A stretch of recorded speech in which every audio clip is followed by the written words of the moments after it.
All right. We are live. Yes, we are. Let me just click one more live button just to make sure Mm. we're good here. All right. We are 100% live. I have with me the Oracle of London, Mr. Alexander Mercuris. And we also have with us a man that needs no introduction, but he is great. And he is the great Robert Barnes. Mm. Mr. Barnes, how are you doing? And where can people find you?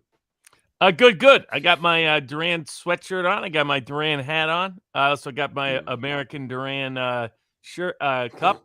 And unlike Mhm. our soccer team or football that's known around the world for the World Cup, this is all in red, white, and blue.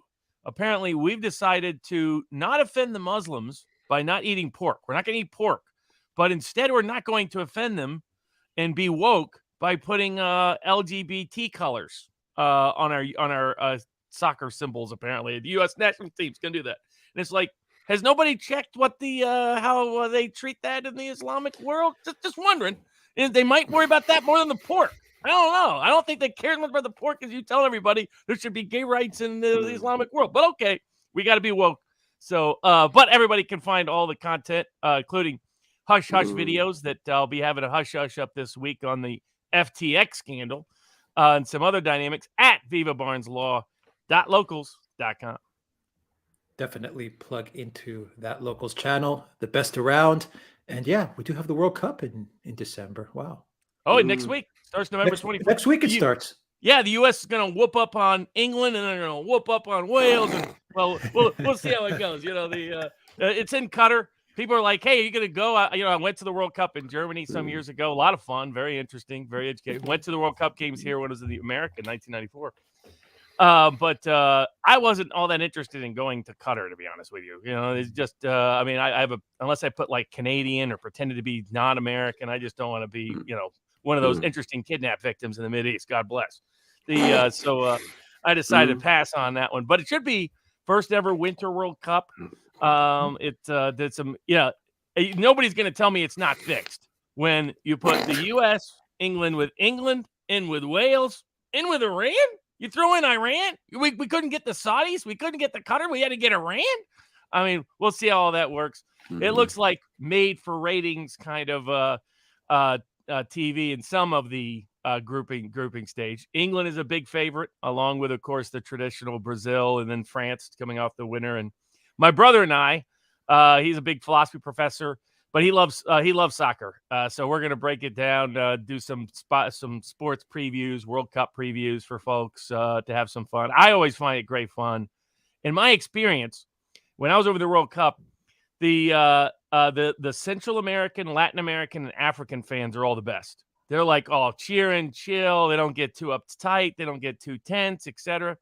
Honestly, the Koreans were a little scary how in unison they were. I was like, man, you talk about totalitarian countries, South Korea. I mean, it isn't totalitarian, but it was a little scary with their fans. Like everything was perfectly unison.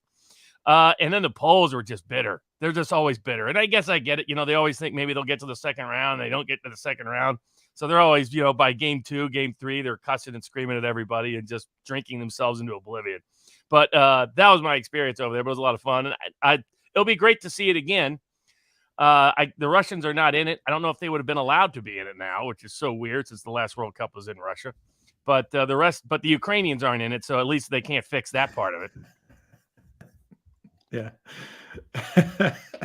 I thought they were just going to give it to the Ukrainians. I thought they were going to give it to Alexei just right out without playing. That whole bogus singing competition and all the rest, but there's a lot of money laundering going on. I mean, that is the laundromat of choice for the globe. Yeah, let's jump into it then, Robert. Alexander, you guys are starting it off, the FTX, and we'll talk about the midterms. We'll talk about all that stuff. Let me just do a quick hello to everyone that's watching on Rockfin, on Odyssey, on Rumble, on locals at duran.locals.com, and hello to all of our great moderators. Let's jump into it. The big story, I guess, is FTX connected to the midterms, connected to Ukraine. It looks like that's the note, Alexander. That's the microcosm.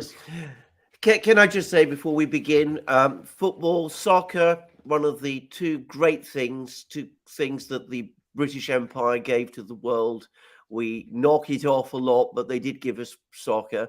By the way, you can go and see exactly where the British Empire starts and where British merchants shipping reached, where the British directly ruled, they play cricket, where the British ships, the merchant navy went, they play soccer.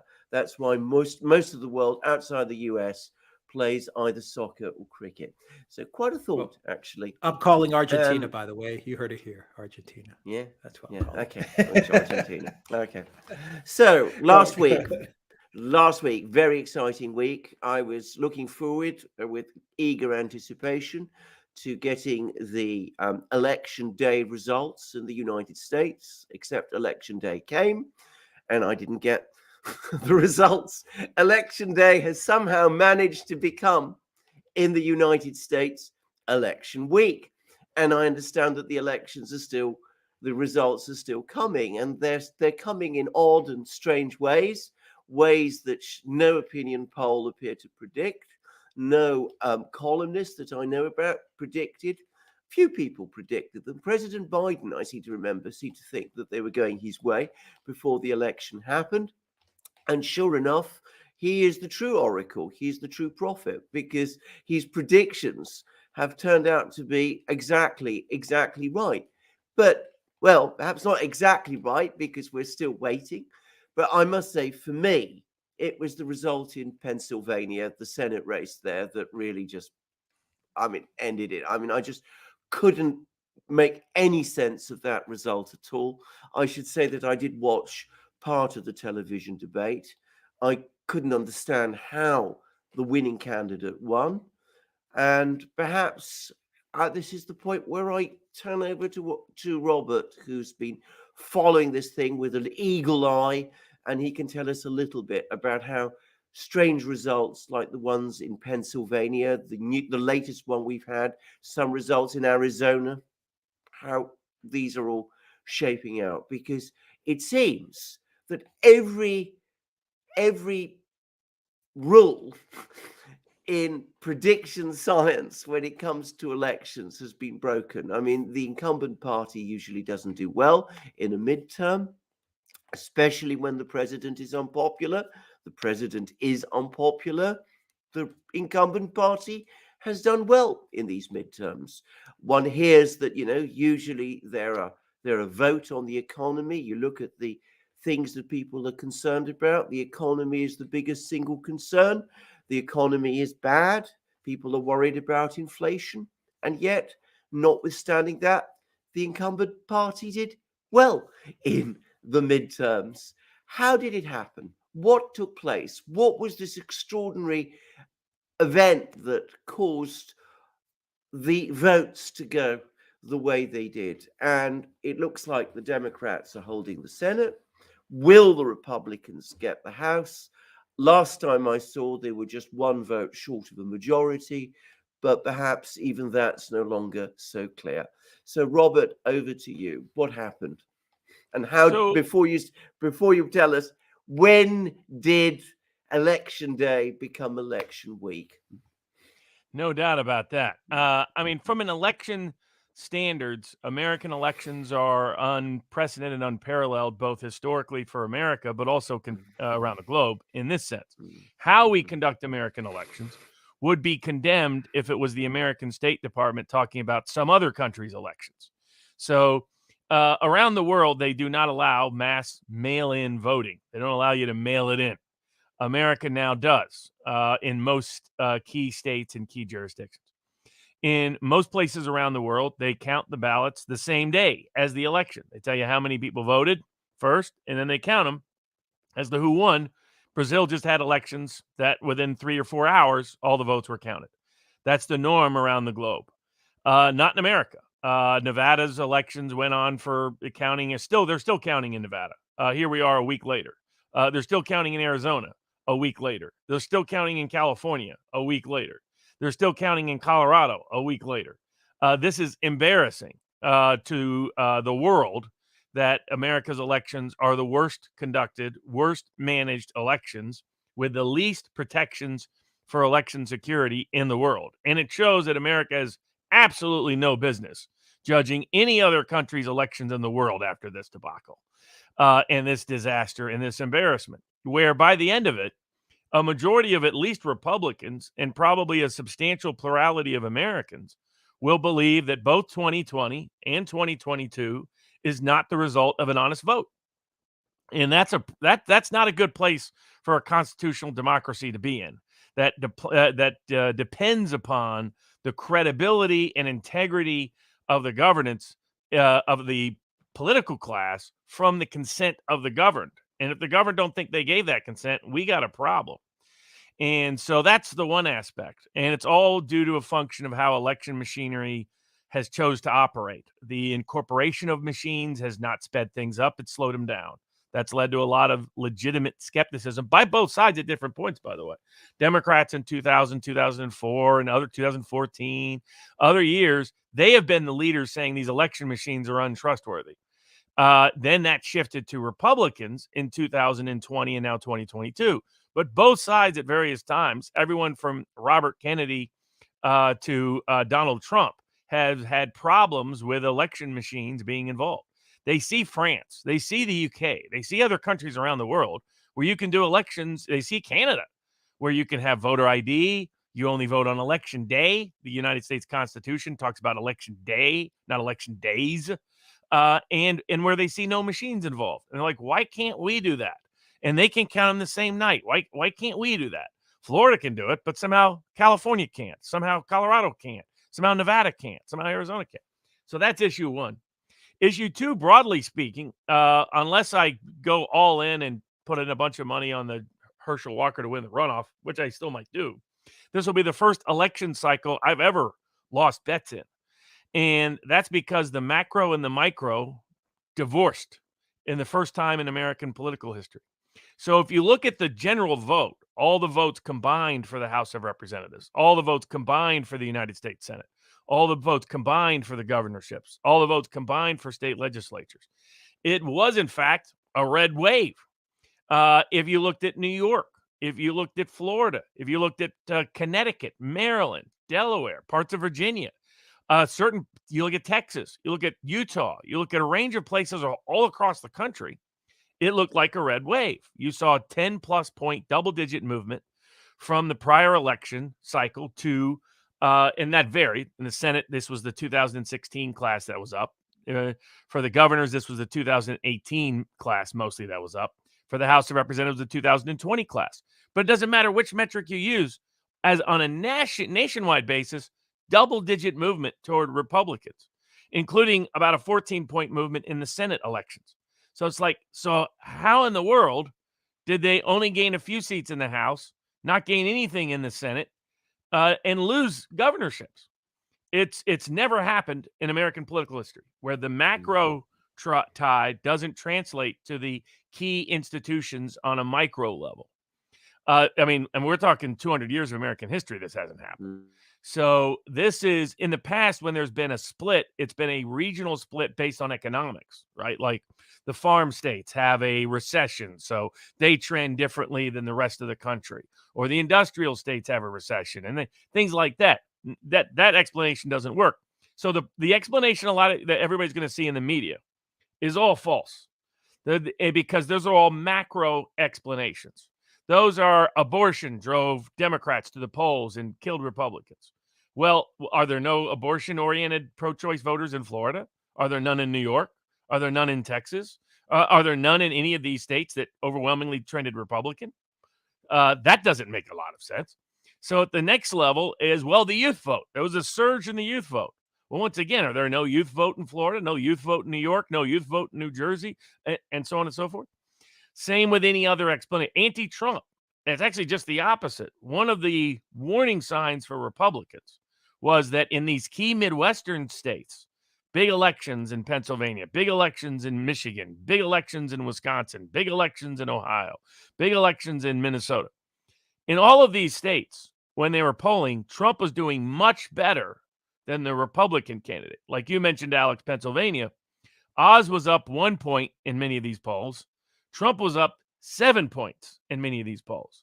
So it was a sign that certain voters, so anti-Trump does not at all explain what happened in 2022. Maybe more just the opposite. Some Trump-oriented, ancestrally Democratic, independent, northern working class voters still may have zero confidence in the current Republican Party, and why should they think otherwise? In the going down in Youngstown, Bruce Springsteen style voter still doesn't trust the ordinary Republican, and probably rightfully so. So that's part of it, but all of it is I'm still digging into it because we've never had this micro macro split. So I was quoting today in the Barnes brief at vivabarneslaw.locals.com. The one, the only, the inimitable, I think the secret author of Shakespeare, Sir Francis Bacon of England, maybe the secret son of Queen Elizabeth, if you listen to the Hush Hush. But, he invented inductive reasoning, in part, the scientific method. He said, look at facts first, then theorize, rather than theorize first and then find facts. And so far, the facts are showing patterns that, honestly, we've never seen before. So it's going to take a little while, at least for me, to be able to unravel what took place other than something extraordinary took place. What I can say in terms of the fallout is that because of how it got counted, these long delays in counting ballots, especially in close races in Arizona and Nevada, has led many Trump supporters to, I think, justifiably believe that this election was not done on the up and up, that this was not an honest vote, honestly counted in those states, especially. And that's because, as Tucker Carlson pointed out, in more than 80% of elections where the vote is delayed, the vote count is delayed, Democrats have won when it's really close. And it's like people are going to be looking at that and saying, I've seen this script before. I watched this episode before. I know how this movie ends. And, and I'm not, overly happy with it. Which also reminds me of a joke about a play, but that's another story for another day. But about how something ends. Somebody walked out of a certain kind of play about World War II saying, I already know how this ends. I'm going home. So politically incorrect statement to make. But but that's what people are witnessing. And so people are disturbed. American elections. If this again was the rest of the world, the exit polls said Republicans won by 5. The national trends say Republicans did very well. 8 to 10 point swing for Republicans. And there were long delays that resulted in one party overwhelmingly winning. Those are the standards that we say when any other nation does it, if we don't like the outcome. Oh, that's a fraudulent election. That's what our State Department would say if this election was conducted any place but the United States. So it raises disturbing concerns about the integrity of America's elections, where 2020 is by no means over. It's up on a different scale now because of 2022. It looks like it's become institutionalized. Not 2020 has become institutionalized. And I can't help but think, actually, that this is partly the result of the fact that there was no proper investigation or discussion, and the courts, including the Supreme Court of the United States, just abdicated their responsibility. What I get to say about it is this. My memory of American elections goes back to 1981. And one of the things that I remember watching in awe at the time was the efficiency with which the United States of 1981 conducted its presidential election. We knew that Ronald Reagan had won the election over Jimmy Carter at an unbelievably early hour. It was it was a big win. But I mean, it wasn't a landslide win, but it was still it was a win. But we were getting the results. We were getting, predictions about how the various states were going. And if you read back in European political literature, something which most people don't do, but I do and have done and will no doubt continue to do, European political literature going back to the 1930s. One of the things that people in Europe used to talk about, comment about, was the efficiency of the American political system, both the efficiency of the political parties, the mechanisms of party organization in the United States, and the efficiency with which elections were conducted. It was something that Europeans looked up to. And we've had high turnouts in the United States in the past.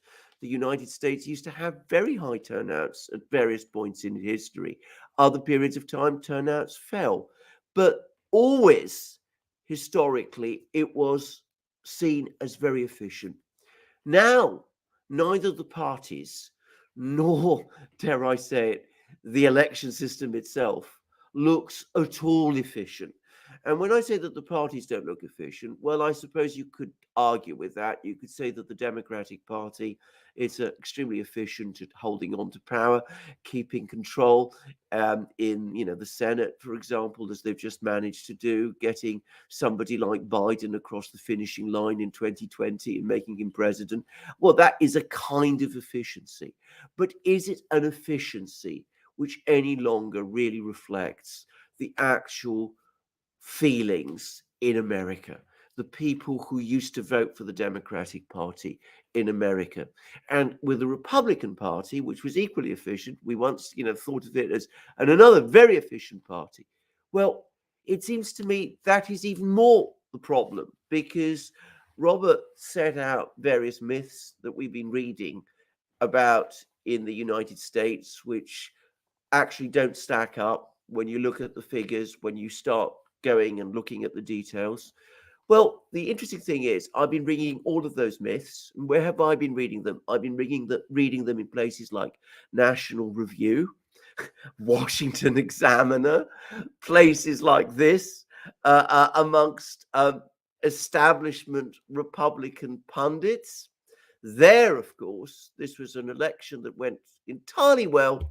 The whole problem revolves around the various things that Robert was talking about, but one stands out greatest of all, which is Donald Trump. Donald Trump lost the Republicans this election. And they seem, I've got to say this, reading Washington Examiner, reading National Review, reading all of these various people, Jim Garrity and people like that, they seem pleased. They seem, if anything, rather pleased that the results have turned out as they are. And of course, the other thing that they're telling us all the time is, under no circumstances blame Mitch McConnell. He's absolutely did everything perfectly right. The Republicans must not blame Mitch McConnell, even though he was actually supposedly, funneling the money to the various candidates and doing all of these sort of things. And he was going to be leading the Republicans in the Senate, or so one assumes. Don't blame him. Blame it all on Donald Trump. So it's really extraordinary for me, I have to say this, Robert, to see this extraordinary change. Back in 1981, this system celebrated for its efficiency, working like clockwork. We got the president. We knew who the president was. In very few hours, we had Theodore White, as I remember. I don't know if people remember Theodore White in the United States, writing very short after, the making of the president. And we could, go into the details of it. And now we see, well, as you said, we're still counting. The votes are still being counted, and they're being counted, and they're stacking up in very strange ways. Yeah, well, there's going to be a new magic act on the Vegas Strip. What happens is, if you wait long enough, they're able to pull out enough Democratic ballots. Woohoo! Look here, we found some more. We found some more. What do you know? Oh, wow, some more showed up. You had the unions going out banging on people's doors for people that had filed illegal ballots and allowed them to cure it to file legal ballots. Can you imagine what would happen if your boss knocks on your door and says, "Time to fix your ballot"? What do you think you're going to do? And the whole point of the Australian secret ballot system that went global is completely eviscerated with mail-in balloting, because nothing about mail-in balloting has to be secret. Someone can sit there and watch you fill it out. Someone can read it before it gets put in the envelope. Someone can buy it, bribe it, extort it, cancel it, all kinds of things. They don't like it. They can, when they're the intermediary for chain of custody purposes, they can drop it in the trash. They found ballots and dumped in a ravine in California. We had election officials arrested in Wisconsin who had been stealing absentee ballots for the purposes of fraudulent purposes. We had unusual voting failures at Republican precincts in Arizona, all on election day, that just met in a race that close. Might have been the tipping factor just by itself. We had judges intervene in Michigan to keep the ballots open and at the University of Michigan at Ann Arbor, a Democratic bastion, until people could vote up till 2 a.m. But in Arizona, where there was real problems, they weren't allowed to vote unless they got in line before 7 p.m. So, these kind of disparities, my view is this is a desperate political class clinging to power that sees Trump and Trumpism and populism as a greater threat to the system than either party is to one another. And it reminds me a lot of 2004 when I was representing Ralph Nader as an independent candidate to get on the ballot in Arizona, amongst other places, interestingly enough. And what I told people was, you watch, our worst judges, our worst election officials are going to be Republicans. That Democrats, who are the ones who blame Nader for 2000's outcome, and we're already anticipating blaming him for 2004, were more concerned with keeping Nader Republicans were more concerned with keeping Nader off the ballot than helping George W. Bush win 2004, because they saw Nader and any independent voice, just getting 5% of the vote, any independent voice, as a greater threat to the duopoly of the power of the political class than either party sees from one another. And it exposes the political class writ large when this happens. Mitch McConnell, Kevin McCarthy institutionally did this election cycle. McCarthy spent money against Republicans in primaries and likely cost Republicans key seats. One of the main people they all agreed to target were anti-war Republicans. So Marjorie Taylor Greene got targeted. They tried to take her off the ballot, then tried to run a primary challenge, then spent a bunch of money against her in the general election. They tried similar tactics with Paul Gosar. They tried similar tracks with Lauren Boebert, who's waiting to find out whether or not she won as the mail ballots keep tricking in and they find more ballots. They're like, holy cow, look what we found here. More ballots. Surprise, surprise. And they, of course, the person they did successfully take to try to take out Matt Gaetz with a bogus criminal investigation that ultimately was admitted to be a bogus criminal investigation. But what did it do? It stopped Matt Gaetz from running statewide in Florida and being a potential future candidate. And they took out Madison Cawthorn. They just took him out in the primaries. What did it do? It cost Republicans a Republican seat. That seat went Democrat on election day because a bunch of Cawthorn supporters most likely said, screw it, I'm staying home, or I'm not voting on this one because of how mad they were about what happened. So Mitch McConnell did it in the Senate. The two biggest threats to sort of military industrial complex, deep state, whatever language one wants to use, were in the Senate were considered J.D. Vance and Blake Masters. They tried to take out J.D. Vance, starved him of money, didn't matter. He ran a strong populist campaign, ran about even with Trump in Ohio, including Tim Ryan represents old working class Northeast Ohio as a congressman. He was his Senate opponent. He even won Mahoning and Trumbull counties. These are long, ancestrally Democratic counties, but they're the heart of the Rust Belt. Then it's where, Bruce Springsteen going down in Youngstown kind of place. And he and Vance won him, beat Ryan in his own backyard. But it worked against Blake Masters. They starved him of money. Kelly had about $75 million in his bank account. Masters had about $9 million. They had to rely on what's called PAC outside spending, which has increasingly taken over.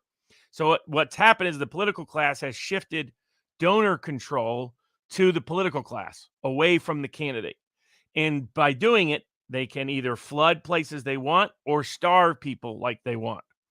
And there was the possibility of crowdfunding that both Trump and Bernie Sanders showed in 2016 might be able to break through this political class monopoly on power. But something has happened because it didn't work, as J.D. Vance reported in 2022. He wrote an article, I think, for the American Conservative saying, we have no grassroots money that's coming directly to me. Now, some of that may be blamed on Trump. He's hogging up a lot of the small cash, and he's not sharing much of it at all, which I think is a fair criticism of Trump, or Trump's people, at least, the people around him. But it can't explain all of it. My overarching thesis is that this is the political class using all their tools of power. The political class, what's happened in America, there's always a weakness in representational democracy because the degree to which the representative has moral authority, political legitimacy, is that he is actually representing the interest of his constituents. What happens when he's not? And the problem with representational government is you're basically saying we're going to give this small group of people all the power in the name of they're representing us. But when you put any small group of people with power, it can distort incentives and especially when they can reward themselves, enrich themselves, and empower themselves at the expense of their constituents, self-interest. And so as money is, and then we've kept 435 members in the House, even as our population has doubled and then doubled again and then doubled again and then doubled again. So somebody who used to only be able to get to Washington by carriage, once a year, and thus was locally rooted and often was a local person with local property and local businesses, is now a professional political class person who's likely done nothing in their lives of meaning, has no working class occupation. Their main credentials is all the little degrees they have from American universities. And they've been in politics and they live in Washington, D.C. They don't live in their district. They don't spend much time in their district any more than they have to, as they see it.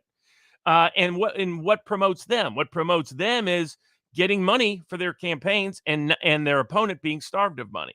If you attack the deep state, if you attack the war machine, if you second guess the neocons and the neoliberals' geopolitical strategies, well, all of a sudden your opponent's going to have a lot of money. And all of a sudden you're going to be starved of money.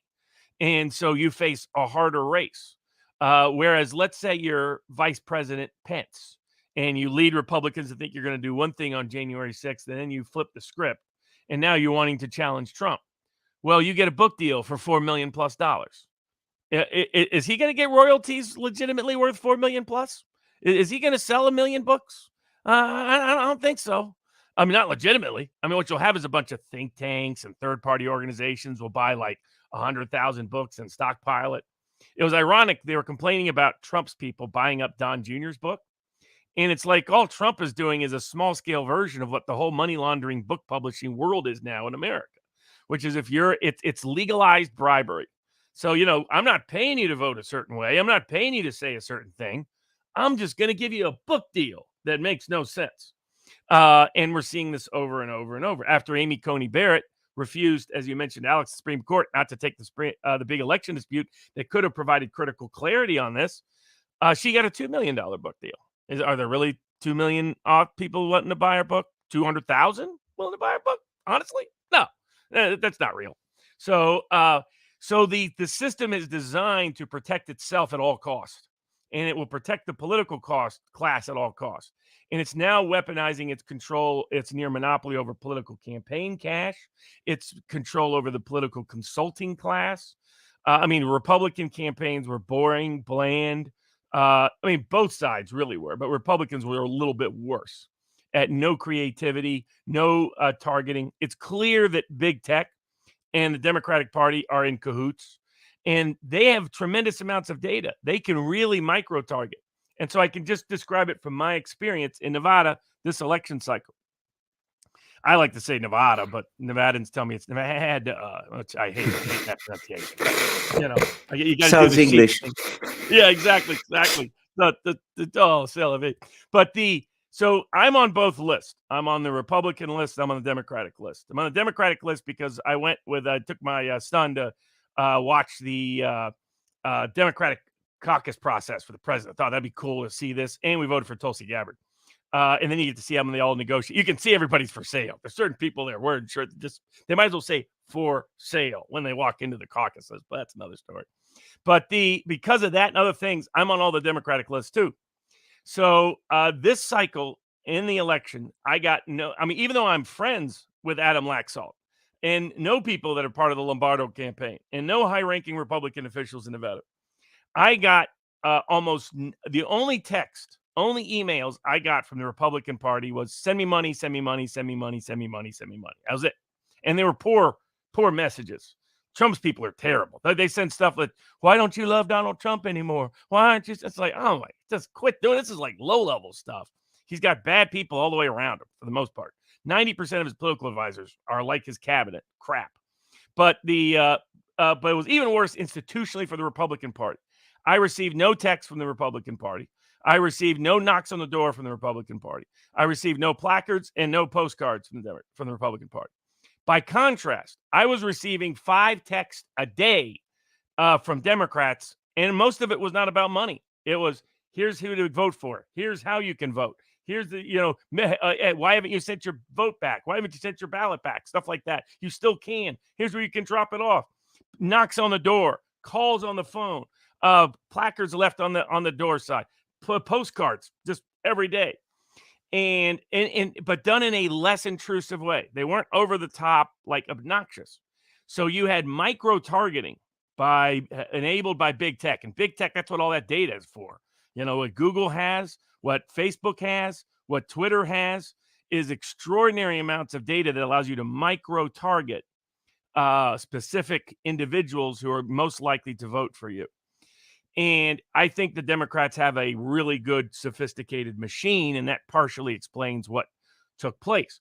But the bigger part is the political class weaponizing all their power, desperate to prevent populism from. And what both the political class and even Trump don't understand is this isn't about Trump. This is about decades of corrosive institutional failure of a class of people who are both morally untrustworthy and intellectually incapable, as their foreign policy disaster after disaster after disaster after disaster has revealed. And this started and the Cold War kind of masked it over for a little while. But after the wall fell, it wasn't just the wall in Berlin that fell. The political wall between populism and the institutions of power in America also fell. All of a sudden, you had Pat Buchanan's challenges. You had Ross Perot, biggest independent candidate for the presidency, would have won it if he would have stayed in it, until he said threats were made against him that led him to believe his family was in danger if he didn't step back. Then he got back in the race and still got nearly 20% of the vote. Then you have Ralph Nader in 2000 and 2004. And then the system thought they came up with a solution, Barack Obama, and they've been trying to replicate it all around the globe. It's not a coincidence that the Trudeaus and the Macrons, they all kind of look like this Obama-esque, nice present face image, a little bit diverse, some little diverse angle you can throw in there that presents really well as an effective manager. But the American people saw that and saw it failed. But the only alternative they've been given is Bush-branded republicanism. And the ordinary person, particularly the working class person in the border South, and especially in the working class North, has no interest in the Mitt Romneys of the world, the John McCains of the world, Bush-branded republicanism at all. That's dead. It's DOA. It has been since 2006, frankly. It barely survived in 2000 and 2004. It snuck in 1988 by pretending Poppy the Populist routine, which was, great media marketing, but totally bogus in terms of who these people were. So the ordinary person is left with these tough and rough choices where they have Bush-branded McConnell, McCarthy, McCain-style republicanism they have no interest in, and an Obama professional class, neoliberal, big tech, Wall Street friendly, big defense industry friendly, people who love war even more than some of the neocons love war. So they're like, I call it Tweedledum and Tweedledummer. And those are not great choices for the ordinary American. And that's why Trump just stumbles into this. Trump wasn't the cause of populism's rise in America or the political class's potential fall in America. He was a symptom of millions of Americans screaming out, we are so unsatisfied with this incompetent, inept, corrupt political class. And we can see what you're doing. We can see how you all get rich in office. We can see how Nancy Pelosi's hedge fund is the best trading hedge fund in the last 50 years. She beats George Soros. She beats all the war. She beats Warren Buffett. I mean, family's worth $100 million. How did that come about? And instead they're pretending, that his little romp in the house was, really an invader at a place that somehow the cameras don't work. The security alarms are off. The door somehow is easy to break into. They still can't explain who even opened the door. It's that kind of routine while they're masking the fact, how did Nancy Pelosi make $100 million? And they're pretending that the ordinary person doesn't get it, doesn't understand it. The ordinary person's frustration is they have two crappy choices over and over again. Dr. Oz lost not because he was tied to Trump, but because Trump voters didn't trust him. And probably they shouldn't. There was no reason for them to. Now they let an honest-to-God nitwit who can't talk into the United States Senate. I mean, that's why the joke now is Biden, Fetterman in 2024, it's a no-brainer. I mean, that's embarrassing for America, right? I mean, we haven't had an embarrassing campaign since Edwin Edwards ran on his slogan in 1991 against David Duke, vote for the crook. It's important. And he won. But, this is not something to be proud of. So disturbing signs, the political class is willing to weaponize anything and everything to keep populist challengers out. And I think what they don't realize is it's their failure that is driving populist sentiment. Alex Jones is popular, not because necessarily of Alex Jones, but because the system has failed in its delivery of news and information. Trump is popular, not because, contrary to what Trump thinks, that he's the greatest human being to walk the planet Earth, but and I love the guy. I love and am sad about the size of his ego. The size of his ego leads him to challenge anybody and anything. They can try to take over his business like they're doing in New York. They can try to put him in prison like they're trying to do in D.C. And his response is, screw all of you, I'm running for president again. So, that's the good side of his ego. His ego says, don't get involved in a dumb war because he's not going to do it. Doesn't care if every general tells him he should. The flip side is he doesn't listen to people maybe sometimes that he should actually listen to, that are his friends, that are his allies, that do want to help him. Doesn't always do that with reliability. It's the virtue and the vice, the same, different side, same coin. But Trump isn't the reason for their problems. Trumpism exists because the political class is an abject, abominable failure. And until they come to terms with that, or the ordinary person finds a way to overthrow them in power, things are going to get a lot worse before they get better. Yeah, absolutely. Can I argue you've gone through an awful lot there, Robert, and thank you for that. Just a couple of things. Firstly, you mentioned the secret ballot.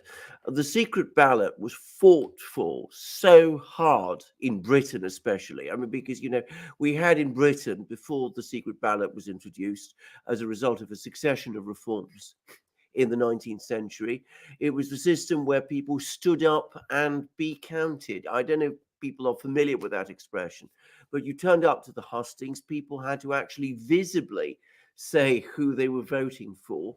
And that gave an enormous opportunities for pressure. And in fact, in many cases, political violence as well.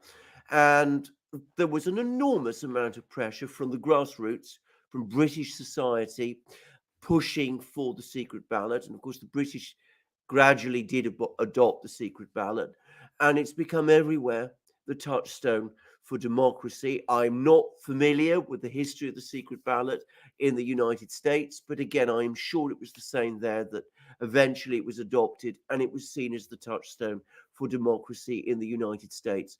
I cannot comprehend. It's one of those things, again, which, knowing at least the British part of the history as I do, I cannot understand how easily it has been left to slip away. This idea of the secrecy, the sacrosanct secrecy of the casting of the ballot. And the idea that once you've cast your ballot, you can cure it. Somebody can come along and knock on your door and tell you, well, think again. You haven't got it exactly right. Surely what you intended was. I mean, once upon a time, if anything like that had happened, certainly in Britain, I mean, it would have been a case of the police. I mean, it really would have been. I mean, it would have been. I mean, the implied threat, as Robert was saying, I mean, it seems to me is obvious there. But I mean, the very idea that you have second thoughts, or you can have second thoughts, or you can go over this thing again and look over it and, sort of improve or correct or cure your ballot. I mean, it again takes away from the act of voting that seriousness of intention, which is essential to democracy. People, would go and think very hard how they would vote, or sometimes they would. Sometimes they'd be deeply committed to a political party or political movement. So, I mean, they know the way they would vote. They want to vote for FDR, or they want to vote for JFK, or they'd want to vote for Eisenhower. But, sometimes people would actually think very hard about their vote and say, well, this is what I'm going to do, and I think this is for the best. And they'd go into the ballot and they'd put their vote in the ballot box, and it would be secret, and they wouldn't want to know the way people, they wouldn't want other people to know the way they voted, because this ballot curing concept says that people know how you voted. And if you are a vulnerable person, if you are not a powerful person, which is, where we come back to secret ballots, well, do you want people to know how you voted? Do you want your union? I'm somebody who, by and large, my background is the Labour Party. That was where I was. That was my politics for most of my life. I like unions, or at least I have liked unions. Would I want my union? Would I want a union to know how I voted in an election? Lots of working class voters in Britain who are union members, for example, have historically voted Conservative. That was their choice. That was their democratic choice. Once upon a time, I might not have agreed with that. But the idea that, that the fact that they were voting Conservative should be something publicized amongst, union organizers. Again, given the kind of people some of those union organizers are, well, you certainly wouldn't want them to know. It's what do you care about? It is the integrity of the ballot, the integrity of that personal choice, the integrity of the counting of that ballot. Not that, you count your ballot, you put in your ballot, and then you go home and, you hear that there's, bundles of ballots coming in 1 hour, and then another hour, and then more hours later. So, you can't really have people in the polling stations watching the vote being counted, because, well, the vote being counted goes on and on and on and on and still on. And then you have all these electronic machines, these strange machines that now supposedly do the job for you. And again, I'm not particularly somebody who knows much about machines, voting machines.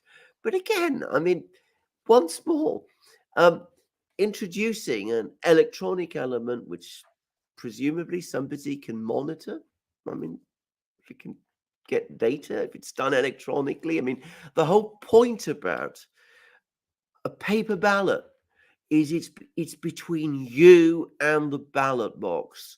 No one else knows. And that is the essence of democracy. Without it, representative democracy, which is what Robert was talking about, it can't work. A democracy based on elections cannot work, it seems to me, unless you have proper elections through secret ballots, which people come to the ballot station, tick there, or put their cross, as we do in Britain. I don't know how it's done in the United States. Probably varies from one state to another. But that's the only way. I am convinced that is the only way. Everything else undermines it. It undermines its integrity. It ultimately makes it less democratic.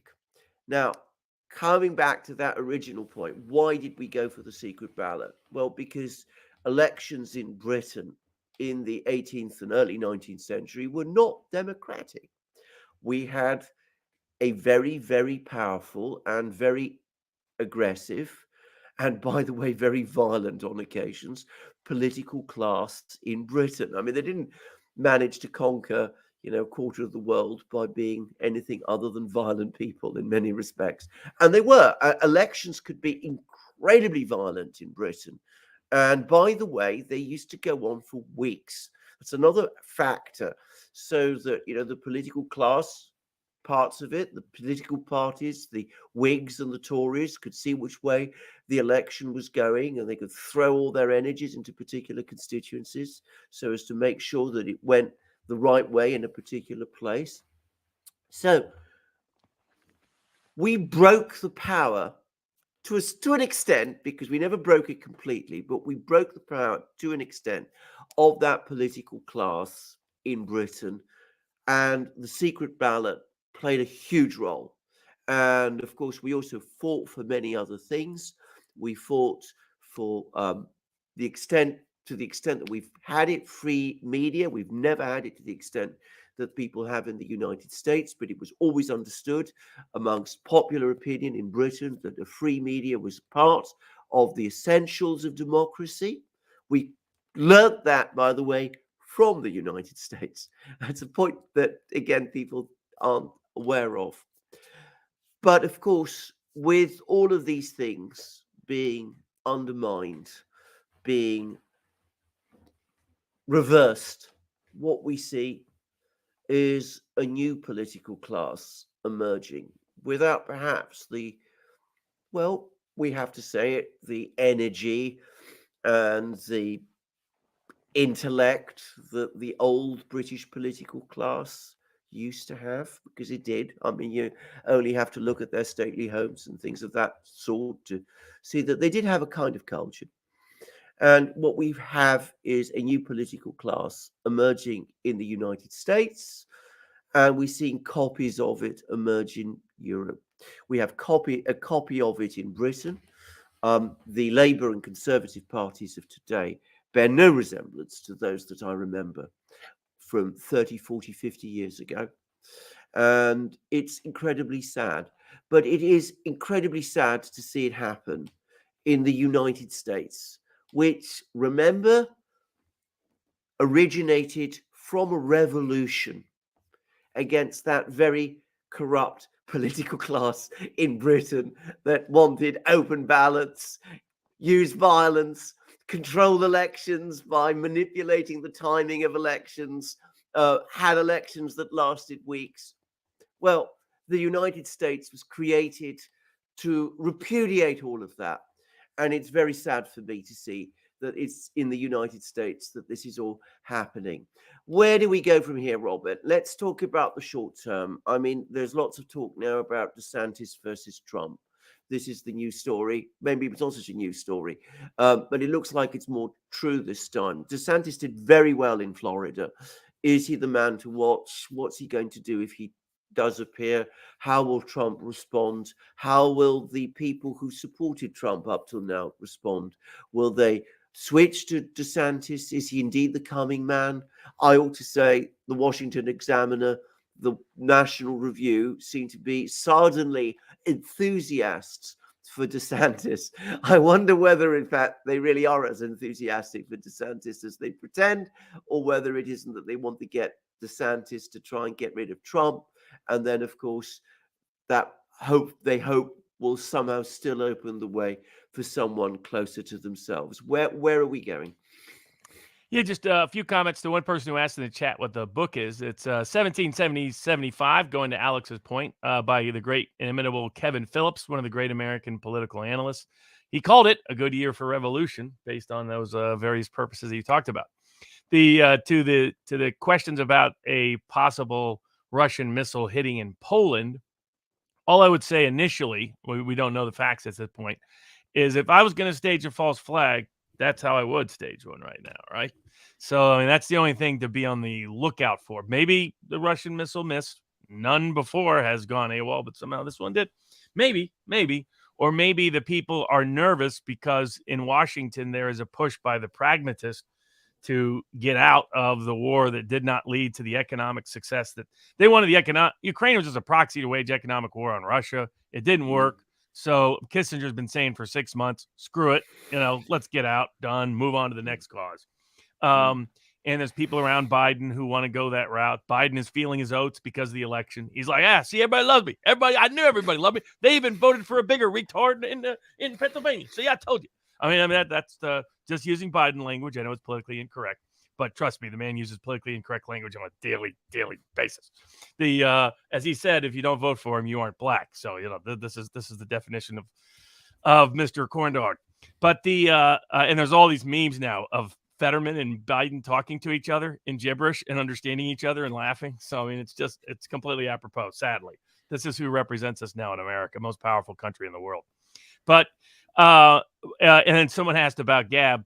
I'm not for censoring Gab at all. I've been critical of the owner of Gab because he keeps sending me emails hating on that are frankly clearly anti-Semitic. I'm like, quit with the Jew obsession, Andrew. And so that's my and then he's attacked me saying I was Shabbos Goy or something. I was like, Andrew Torba knows more Jewish, more Hebrew than I do. But okay, I'll take that. But I oppose all forms of censorship, even the Nicholas Fuentes of the world, other people who appear at times to be trying to promote racial theories that are unproductive for the populist cause. But to the what now? So first on the Trump DeSantis side of the equation, I think that's mostly the deep state trying to take out Trump. So this election was willingness to sacrifice Republican House seats, Republican Senate seats, Republican governor seats by Republicans in positions of power solely for whether it's at local election offices or at DC purse strings of political campaign cash, whether it's the RNC, the Republican Governors Association, or McConnell and McCarthy themselves. Many people, Tudor Dixon, gubernatorial candidate from Michigan, Mastriano, gubernatorial candidate from Pennsylvania, several congressional candidates have come out and said they were constantly doing their biggest battle with the Republican Party. And why? Because the system is more terrified of populism's rise to the political class monopoly on power than they are either party gaining power against them. The same is true of what they're trying to do with Trump DeSantis. If you truly believed in DeSantis, and if the deep state truly wanted DeSantis, they would not be promoting DeSantis at this point. They would be staying quiet. They would be waiting for Trump to take hit after hit after hit. And then their ideal scenario would be that Trump either withdraws or is so damaged that there's really no chance he can win, that DeSantis comes in as the savior of Trumpism so that he can win not only the Trump voter, but also his voter as well. On the other hand, by promoting DeSantis right now, you do severe damage to DeSantis because you turn Trump supporters against him. And that's why DeSantis himself has been telling everybody, I'm not running. I'm not running. I'm not running. I don't want to challenge him. I don't want to contest him. He has told people that he got a deal with Trump loosely that he would be the vice presidential candidate in 2024 and that they would run together and for him not challenging Trump. Whether now Trump's criticisms of him may be directed at him, it may be directed at this crowd in DC to say, hey, I'm still the HMFIC, so chill out about trying to build opposition. But they are using DeSantis as a stalking horse to weaken Trump. They don't actually want DeSantis. DeSantis has a mixed history. He had a very short term in the Congress. When he was in the Congress, he usually voted with the likes of Tom Cotton and the neocons in the Congress. He co-signed letters praising the Maidan coup, things like that. Has people around him that were part of Zelensky's campaign team that got Zelensky elected. So that's the risk factor with DeSantis. The reason why I think the deep state has decided to sour it on him and why they're using him as a stalking horse right now in a way that's going to hurt him, not help him, is because since he's been, first of all, he had a very brief time in Congress, didn't say a whole lot, so it's not clear he had deeply committed positions. He had the same position as pretty much every normal Republican congressman at the time, especially when you go back to 2014. The anti-war side of the Republican Party, Trump gave verbal birth to that. It always existed, but it didn't have representation until Trump. There's a strong anti-war voice in the Democratic Party. It just doesn't have any voice right now in the Democratic Party. So Democrats can understand what I'm talking about in that sense. But while he's been governor, he's not been as willing to play ball. So they wanted him to say a much more aggressive commentary on Ukraine, didn't even talk about it for a week. At a press conference, he basically said, if Trump was there, this wouldn't have happened. Well, that's not exactly rah, let's go to war in Ukraine. Let's send money for Ukraine. And he's mostly not said much at all about it. He has taken, and then he started giving speeches. These leaks about supposedly DeSantis wants to challenge Trump were right after he gave a speech attacking the World Economic Forum, attacking globalists, calling them globalists, things like that. So my view is it's not because deep state thinks he's on their side. It's because they don't think he's on their side anymore. And so what they want to do is take out both Trump and DeSantis by creating a fake war between them that doesn't in fact even exist. That's really the goal. And DeSantis is trying to figure out a way to manage it in the interim. And a lot of Trump people have taken the bait on it. Some DeSantis people have taken the bait on it. But it is a pure trap. I still think there is a extremely low chance that DeSantis challenges Trump. And I still think there's a very good chance, American Thinker had an article about this today as well, that in fact the ticket in 2024 is Trump DeSantis. And there's Trump himself on his Truth app retweeted out something that suggested Trump was playing 5D chess and wasn't in a real war with DeSantis. So we'll see what's really going on. I think as a functional matter, even if your goal is for Republicans to win, if your goal is for Democrats to lose, or if your goal is for some degree of populism to be in the White House, your only ticket is Trump. Your only ticket is Trump. And that's what 2022 actually wrote into stone. Working class voters in the North, especially, and also out in the far West, are only turning out to vote when Trump's on the ballot. They're not turning out to vote for Republicans when Trump's not on the ballot. There's no reason to believe that what I call your Bruce Springsteen going down in Youngstown kind of voter is going to vote for some Sunbelt Republican who looks like a conventional Republican. DeSantis has been a great governor of Florida, but there's nothing on geopolitics or trade or war that stood up. That's what helped Trump win the working class North, was his positions on trade and war. What you have is a wing of the Republican Party, the Bush branded Republicans, who want to take the Republican Party in the exact same direction the Tories took in UK. And how has that worked for the Tories in the UK? How is trying to be a little bit pregnant by being a little bit woke and loving foreign war and not doing much on the trade or immigration issues like you promised? How has that worked out for the Tories in the UK? There's a whole group of Republicans that want to do the exact same thing to the Republicans here because they care more about the political class having a monopoly on power than they care if their own party is in power. Because a lot of them get rich no matter what. A lot of them get the book deals and the consulting deals and the vendor deals and the contractor deals and the lobbying deals and the military industrial complex board seats, no matter what. This is a point McGregor's been making about the deep state. He says our standing army is at one of the smallest stages it's been, and yet we got more generals than anybody. Like, why do we have all these generals? Generals over what? This is a long-standing military guy, McGregor. And he's like, this is creating a problem. These generals have to justify being general when they don't deserve the title. The professional class has taken over the hierarchy of the military, taken over the hierarchy of the FBI, creating a de facto secret police we're witnessing and watching in live time. And so, more informants being found in the January 6th events, on a daily basis, another Fed. Has to lead people to wonder what exactly was January 6th really about, and who was really responsible and culpable for it. Not that the DC juries that are making a joke of the jury process with rubber stamp convictions is doing anything for our civil justice and criminal justice system any more so than these recent elections did. But so I think the only hope for populism, only hope for Republicans is Trump in 2024. Anybody else on the top of that ticket right now is going to get crushed in the Midwest. They have no chance to win in Pennsylvania, Michigan, Ohio, Iowa, Minnesota, these states. I just don't see it. And definitely not Pennsylvania, Michigan, Arizona, Georgia, these other states. Herschel Walker ran behind Trump in Georgia. Kerry Lake, it looks like, is going to end up running one of the most popular candidates ever, slightly behind Trump in Arizona. Laxalt ran slightly ahead of Trump, but not by a big margin. So all of these point to Trump's the only guy who can unite get that working class independent. I call it the Trump independent voter, ancestrally Democratic voter. They're not voting for anybody but Trump. And I don't see this.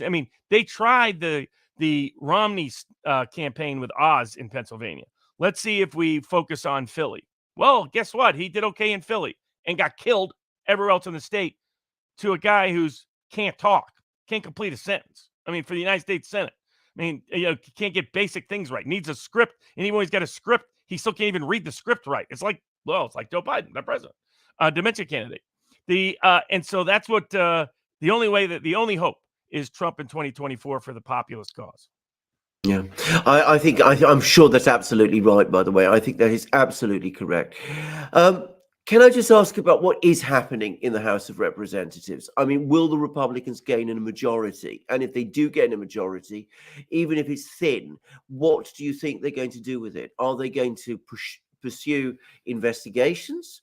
Now, I say that because you brought up the FBI, and this has been, for me, one of the most worrying and frightening things of all, because the whole Justice Department, FBI apparatus is completely out of control, and very, very dangerously so.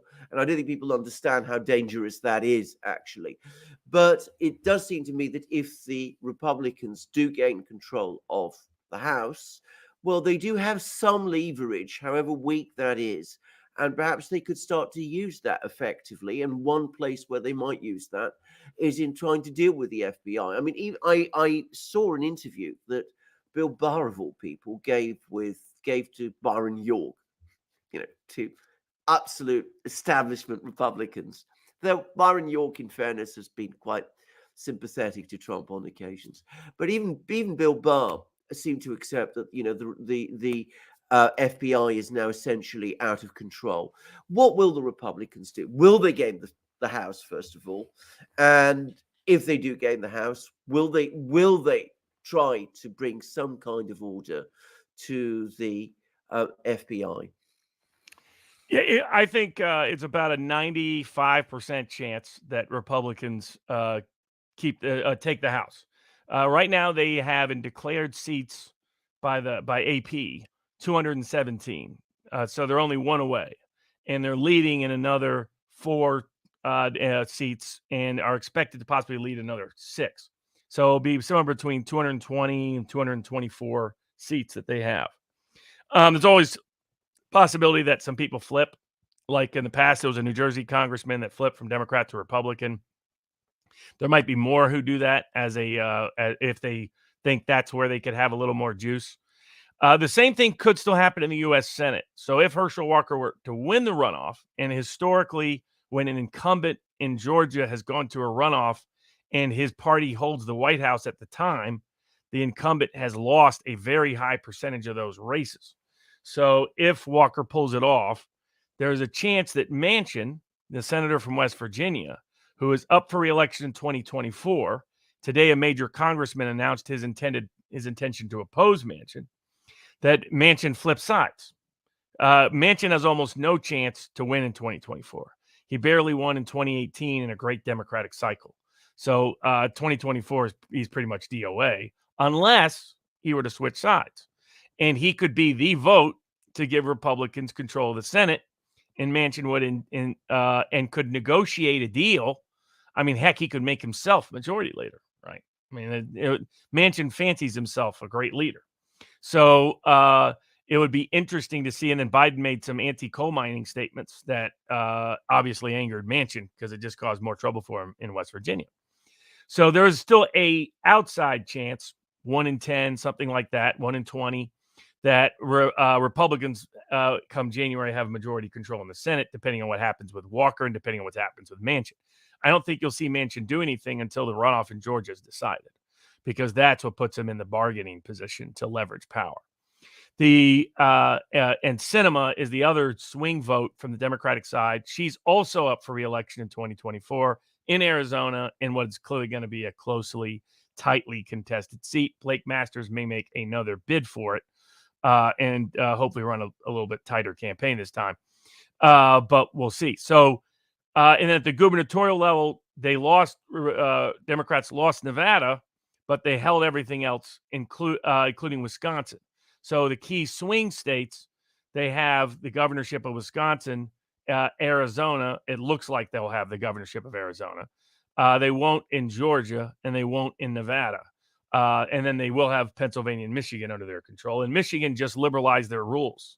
So there's going to be more early voting, more mail-in voting, more drop boxes. They made it a part of their constitution. And the genius of Democrats was it's an easy pitch to voters. Hey, would you like voting to be more convenient? Oh, yeah, sure. Not thinking about now we can steal it. They leave that footnote out, when people vote on it. So now what will happen in the House? What's interesting is this is all about the political class trying to prevent populism's rise in America, and Trump in particular, but not limited to Trump. So their theory was if there weren't 52, 53 Republican senators and there wasn't a big Republican House majority, then we'll be able to keep the populists at bay, because that will mean a bunch of populists didn't win, which is true. What they didn't bank on is what happens if it's real tight? What happens if we don't have any majority in the Senate? What happens if we have all of a sudden Matt Gaetz and Marjorie Taylor Greene and Thomas Massey and Paul Gosar is your margin of majority in the House? They didn't think about that possibility quite clearly. So now Mitch McConnell is at risk of being deposed from the U.S. Senate as leader.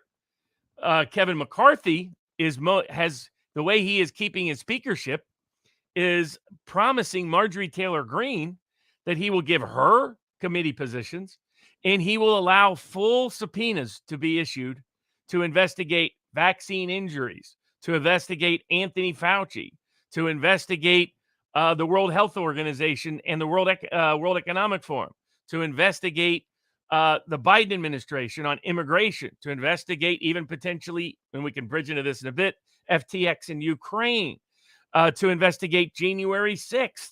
So all of these things, which are very embarrassing to the Democratic Party, that they've been able to keep a lid on because of their control of the Justice Department in both houses of Congress, that they thought they would have a lid on by having just a big enough majority to silence the populace, has backfired. And it looks like now there is now a full-scale populist war against the GOP establishment that is even reaching into mainstream, ordinary, conventional Republicans like Marco Rubio, right? I mean, it's Hawley was ready to lead the fight right away. Cruz is always following the tea leaves, contrary to people's popular perception of him. The man's not a natural-born leader at all. I mean, like Trump said, maybe his dad had something to do with Lee Harvey Oswald, but that's another story for another day. But he's not. But even he's jumping on board. So you have Josh Hawley, you have Rick Scott, you have even Lindsey Graham of all people saying, "Well, maybe we should reconsider." It means that that they have a populist rebellion that sees through it. Right? They could get away with suppressing the Tea Party. Now, because of what happened with the Tea Party, because of what happened in Trump 2016, because of what happened in the 2 impeachments, because of Trump 2020, because of what happened in 2022, the people are not that slow that they never wake up and never get it. They do increasingly wake up and get it, and they realize who their enemy is. And their enemy is the Republican Party. Their enemy is the Republican establishment. That's who the enemy is. And so, Mitch McConnell misread it. And Kevin McCarthy misread it. Now, McCarthy's great skill is survival, but if the survival comes on the condition that he allow the House to be weaponized for investigative purposes in all these major areas of corruption involving globalists, well, I'm all for that. So I think that's what will happen. I think he doesn't have a choice now, McCarthy. So if he wants to hold his speakership, and he cares more about being speaker than what he does with being speaker. It's classic Kevin McCarthy. But Marjorie Taylor Greene's already played her cards smart. Said, hey, I can get everybody behind you if you give us subpoena power to do what we want on investigation. You don't have to push legislation because it won't get through the Senate. Biden will never pass it. We're not worried about that. Let us have subpoena power. Give us subpoenas on these topics. January 6th, Fauci, World Economic Forum, Biden, Ukraine, Biden, FTX, which does get us to the FTX scandal. Because this is like the hush hushes of hush hushes. Here you have a guy who shows up. Oh, sorry. Go ahead. On FTX, can I tell you one of the most extraordinary things? Because I had a discussion with Alex about this. And it's been covered in the British media. But I was absolutely incredulous when Alex explained to me that it had something to do with Ukraine. Because you just don't get that here. That aspect of the story. I completely passed me by. I mean, I've been reading about FTX in the Financial Times. But anyway, I just wanted to say that. I mean, information control can be pretty remarkable sometimes. Over to you, gentlemen. Well, it's Alex like a war. well. It's like a war crime parody. It's like, like a different version of like Dr. Strangelove and that one they did over on Afghanistan, or the Death of Stalin. That was like a great parody. The movie with Steve Buscemi playing Khrushchev and the rest. That was his classic. It's Ukraine has to keep making a cameo. I mean, it's all over the place. I mean, I forgot that I mean, even the Lord of War, the movie about the great Russian gun runner. Remember, has a whole. They're from Ukraine, right? The characters are. That was the Nicolas Cage one, right? Yeah, Nicolas yeah, Cage. Nicolas Cage. Yeah, remember his brother is doing Ukraine in a huge cocaine map, and and then we have Zelensky, who's clearly a cokehead. It's like this is life imitates art, art imitates life. This is insanity. But yes, it's not 2022 unless Ukraine makes a cameo, especially when it involves corruption and money laundering and all the rest. So what people are trying to figure out, and we talked about early on, how much of this money for Ukraine is actually going to Ukraine, and how much of it's just going, just doing that nice little money laundering circle, where it returns, where it came from. So what we know is that the Biden administration gave at least 50 billion, maybe 70 billion, maybe 80 billion, because nobody's keeping track. They denied Rand Paul his right to an audit. That's one of the things Marjorie Taylor Greene is pushing for. Let's see where the money goes. And that would be against the deep state. And she knows that, but she's selling it as it will expose Biden's incompetence, which is a smart pitch to the Republicans. Hey, we're just looking at Biden's incompetence. Don't worry. But it'll expose a lot of other things in the process if she does it right. So we'll see how all of that but what you had was how much of that money ended up back with FTX. Because what we know is FTX was promoting itself vis-a-vis Ukraine, was saying that they were helping Ukraine with setting up exchanges, setting up means of independent platforms to allow money to go through. And the question is, how much money ended up going from the U.S. to Ukraine, back to FTX, and then back out to the Democratic Party? Because for those that don't know, the what is it? SBF, right? Guy's got to go by an acronym, right? Got to go by his initials. What an ego. So, but this guy, he is the number 2 donor to the Democratic Party, and that's just in known form, right? There's the known 40 million or so. It appears if you dig deeper and you look at the 501c3s and 501c4s, or Democratic organizations run by his mother, Democratic-tied organizations run by his aunt, who sits on the World Economic Forum, who's big into pandemic research. He was funneling a ton of money into pandemic preparation. How much of that is for get out the vote operations? It's clear his mom's organization is a massive get out the vote organization, and that's clearly at some level what made the biggest difference in this last election. There's estimates that as much as 200 million may have come through FTX for the Democratic Party in 2022. That would dwarf even George Soros. It would make him the biggest contributor to any political party in American history. That's the scale at what we're in a single election. That's the scale at what we're talking about.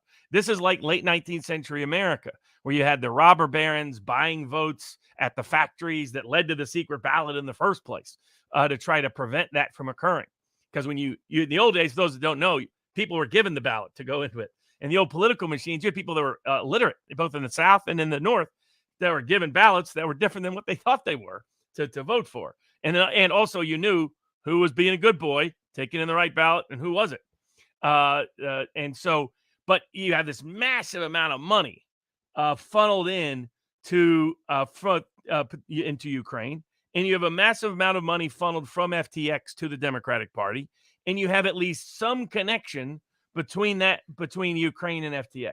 And the question is, how big was it? How much was it? Then you go to the second level of this. So the whole thing screams scam, and there were friends of mine in the crypto space warning about this 6 months ago. Others warning about it as much as a year ago.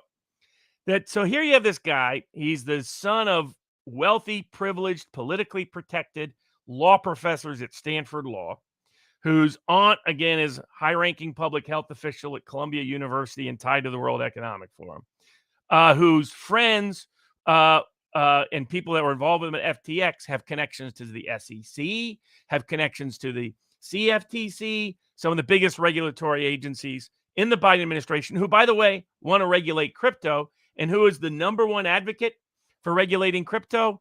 FTX founder Sam Bankman-Fried, SBF. So he comes out of nowhere, gets a degree in physics at MIT, works as a quant for one of these Wall Street firms for a couple of years. Then a few years later, just shows up with a bunch of money. Suddenly has a bunch of money. He said, "Oh, I arbitraged Bitcoin between Japan and America." No. And people who looked at it were like, that explanation does not make sense for how much money you suddenly came up with. So I've called it Theranos meets Epstein. That's this guy. I mean, this guy, we got a Caribbean story. We got dead bodies on the beach involving another crypto guy who just a month before this collapse was saying there's a weird sex scandal involving another digital company that has intelligence connections. And, he drowned himself. That's the official rule. He went out to the ocean and drowned himself. It's like, it's impressive. The way people kill themselves these days, especially when they accuse the deep state of doing it. It's just miraculous. But it's like Gary Webb, who shot himself twice in the head. It's like, how do you even do that? How do you even manage to shoot yourself twice in the head? Well, you report on the CIA and crack cocaine. That's how you do that. But unique nature of suicide. It's like they used to call it in Chicago, man found shot 17 times by police rule it a suicide. Right. That's what we got. But so FTX has basically, the guy described a Ponzi scheme. He was even on a podcast where the podcast is like, this sounds like a Ponzi scheme. And he's like, it's not a Ponzi scheme if you think it's not. That was the guy's explanation, right? If you think it has value, it has value. No, not necessarily. So it's Putin's whole point about Western economics. You think you can just declare value with a piece of paper and think that gets to rule the world. It's whether you can eat and warm yourself, whether you can rule the world. And he's proven that in live time, as the Germans are going to find out as they go out trying to find the latest little twig to knock down to keep heat in the house in the winter. But what he was basically, he set up this crypto exchange, gets massive, like Theranos, massive support from Silicon Valley, high-ranking Democrats. He was meeting at the White House on a regular basis. He was meeting with the head of the Commodities Futures Trade Commission that wants to run and govern and control all of crypto, that really to set up to run a central bank digital currency to replace crypto. That's the goal, because there's no better control in the world than a central bank digital currency, because they could know, you spent money at the Duran store this week? No more heat for you next month. It's that kind of routine. So so he's connected all those people. They push him. Jim Cramer, and there's always, they call it the reverse Cramer. It's like whatever Jim Cramer says, do the opposite because of how bad he is. He said he was the next JP Morgan. That's what he said about this guy, Sam Bankman-Fried, SBF. The big promoted by high-ranking politicians. He got a bunch of celebrities, spent lots of money on advertising. Democratic Party deeply in bed with him, giving massive money to the Democratic Party directly and indirectly. And it turned out the whole time he was getting people's money in the name of like 8% interest rates, which didn't make sense from the get-go. It's like, why is he giving people 8% interest? How is he profiting from this? Well, real easy. He just took your money and invested it in something else. That's what he did. He borrowed it for another trading company he had. And his trading company was often trading on some of the same crypto he was trying to artificially boost through his ownership of the exchange. So it was just a Ponzi scheme on a Ponzi scheme on a Ponzi scheme. Turns out he stole at least millions and millions of dollars, maybe into the billions, that he was a fake billionaire all along. And it all fell apart because somebody inside, not long after that crypto guy said, hey, I've come across this weird, sex activity with this intelligence connected in the crypto world. And he was in Puerto Rico. 2 days later, he's dead on the beach. About a week later, somebody leaks to the press the real numbers of FTX and its related trading company that shows that they're actually raiding one to feed the other, and that the assets are not their assets. They thought they were a bank. Their assets are whatever they print. Their own tokens, right? They're like, hey, it works for the banks, right? I'll just be the Fed. I'll just print. How much money do I have? I think I have 10 billion. No, now I have 100 billion. I just go and print some more. The FTT token. Yeah, that's what it was. I mean, it's like there's like, they took the Fed to heart a little too much. So it turned out and people figured it out. His competitor was like, okay, I'm dumping all my interest in this. I'm not staying around for this. Then thought about buying it. Then got out when he saw the problems with it. And then all of a sudden people realized it was all a sham, collapsed. So the day before he files for bankruptcy, he says, don't worry, everything's fine. We got plenty of assets. The next day he's filing for bankruptcy. apparently was trying to hop a plane to Dubai. These people that assume certain countries will protect them are naive. It's like Ed Snowden. Why he thought China was willing to go on the risk to protect him was unclear to me, or that Hong Kong in particular would. But it was clear. I mean, Julian Assange made the same mistake when he went to Ecuador. I mean, it was obvious Putin was the only guy who would not care and who would love the idea of just saying, just do it. And he did it classic Putin way. I wish I could help you, but I can't. It's our laws. Sorry. The very classic approach. But Dubai wouldn't have been the place to protect him unless they were secretly protected by U.S. authorities, right? So they're in the Bahamas, currently held in the Bahamas. Supposedly thought about trying to get to Argentina. Supposedly tried to get to Dubai. Supposedly haven't been able to get to either. We'll see what the Bahamian authorities are up to. Inconsistent messages about whether they'll get prosecuted. It's clear he promised consumers or customers of the exchange that your money deposited will stay there and will never be used by us. That was a huge fraud in the amounts of probably billions and billions of dollars. And by the way, after they went bankruptcy, money started disappearing from accounts. Suddenly they were hacked. And they were hacked in multiple ways at the same time, in ways that people that follow hacking, and I'm not a professional in that space, but I might know a few who are, were like, this looks like an inside job. Everything about this screams inside job.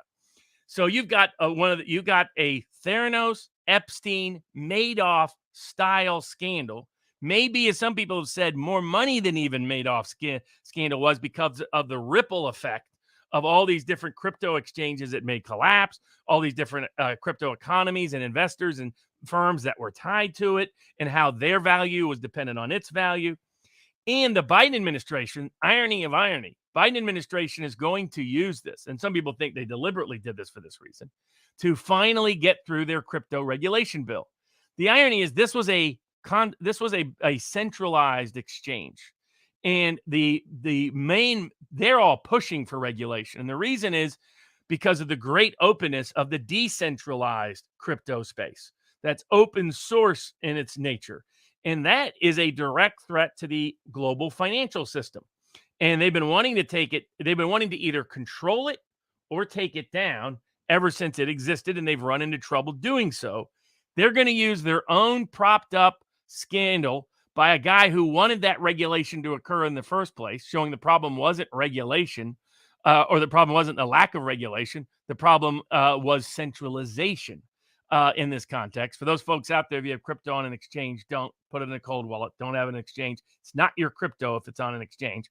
Ask the people that try to do that whole, the thing in the U.S. where they did something, shut off some pipelines and then try to get some, money out by hacking accounts, and then they ran it through exchanges and lost it all.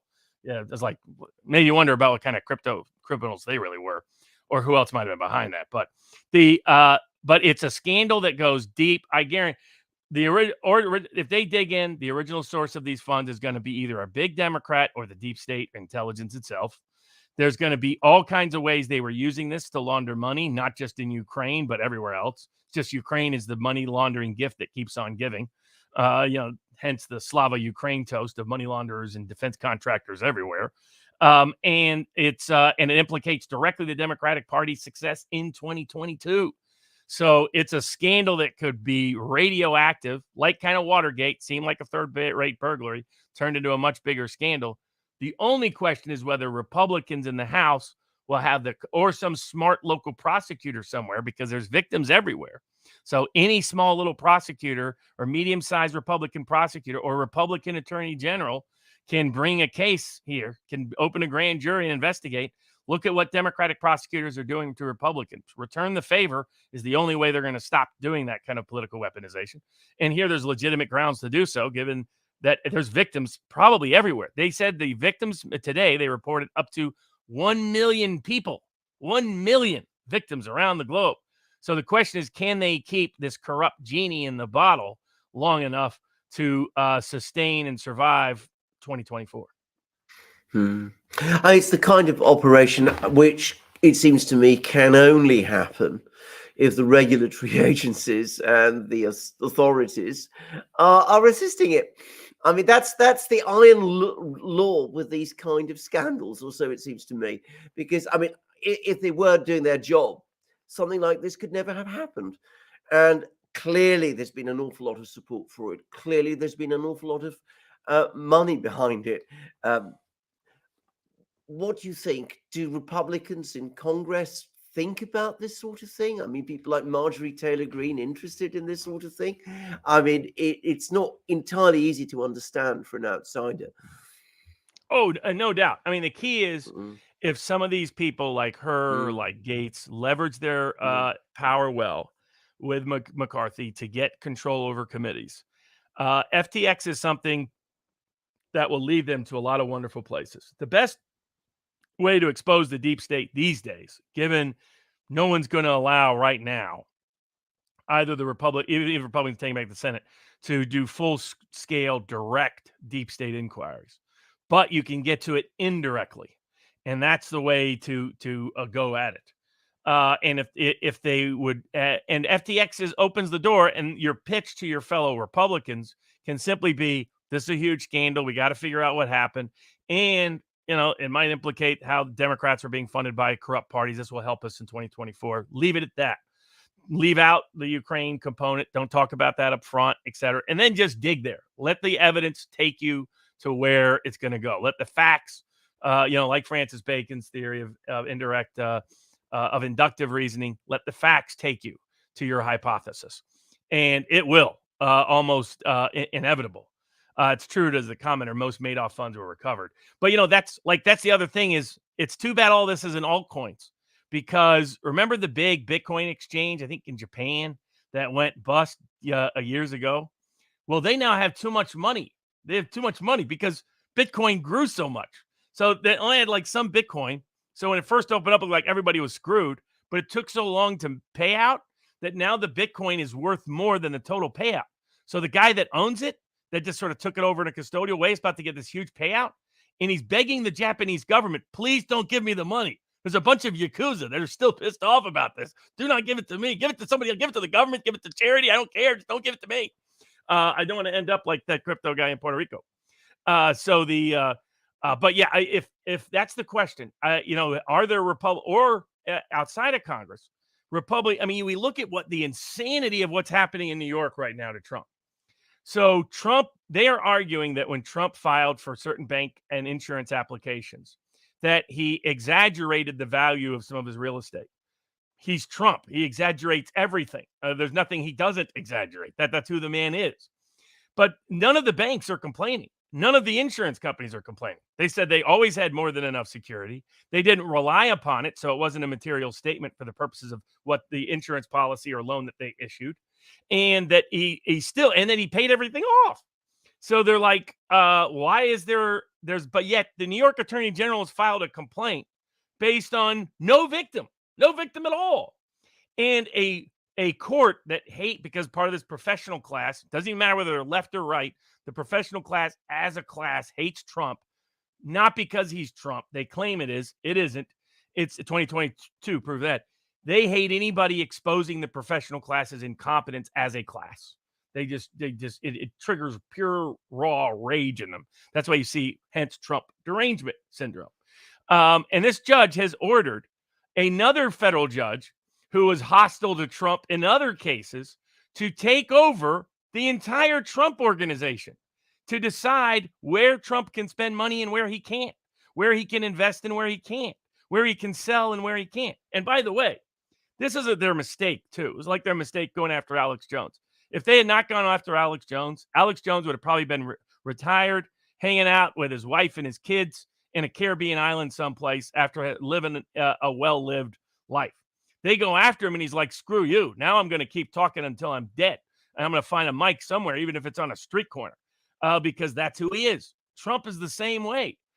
Trump, if he didn't believe it was 2020 was stolen, then Trump wouldn't have run.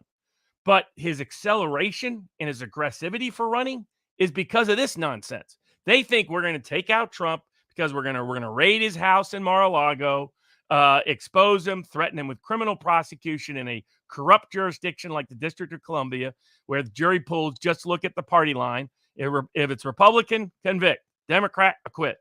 The Republican, convict. Democrat, acquit. And pretty much every single case in the Trump era, that is the way it has gone.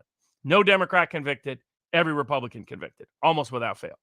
And yet they're pretending that's an impartial jury pool. So, but what's Trump's response to this? This is where when I tell people you don't like certain aspects of Trump's, God bless it, massive ego, the size of 6 continents. Well, there's sometimes where you're going to like that ego. You're going to like that ego when he doesn't go into Ukraine and during his presidency, doesn't increase presence in Afghanistan, tries to pull out of Afghanistan, tries to pull out of Syria, tries to de-escalate conflicts. The first president since Jimmy Carter to not start a new war someplace. That's where that ego is good, because he can have every general sitting around telling him you need to go in, and he'll be like, nah, I don't think so, because that's Trump. Because of what happened in New York, I think is what accelerated his timetable. And when all these Paul Ryan and Fox News and Rupert Murdoch is saying, you better not run, all that does is double down on Trump. He's like, I'm going, I'm going to hit the gas now. And I'm going to be doubly strong, doubly fast, doubly aggressive. That's why he's going to announce tonight. And he's going to start, and he's already started to increase his rhetoric on Ukraine. He started to incorporate it as part of his daily stump speech now. We should have peace. We should have negotiations. It was brilliant. He was like, you want peace? Send Trump over. Trump will get it done in a day. It was classic Trump. But that emphasizes that we shouldn't be there. Whereas unfortunately, McGregor is warning that there's elements of the Pentagon that want slow incremental buildup and want a pretext to send Polish, Romanian, and U.S. troops as a battalion, 40,000 U.S. troops into the ground of Ukraine all the way over to Odessa, trying to provoke conflict, going the Vietnam, Korea approach, get some troops there, then some conflict happens. That will justify us escalating conflict, which is insane, but it's clearly the mindset and mentality of some people in D.C. against the pragmatists who can see the writing on the wall are saying, get out. This was about an economic war. We lost it. Forget about it. Move on. And you see Biden talking to Xi, saying, hey, everything's cool, bro. Everything's cool. Yeah, hey, I didn't get killed in the midterms. They can't take me out yet. They probably want to indict Hunter now. At least they'll be delayed a little bit. I'm gonna get to have some fun for a look and sniff some more hair for another couple of years. And see what else Kamala Harris can do. I guarantee you making those jokes with Xi, but that's another story for another day.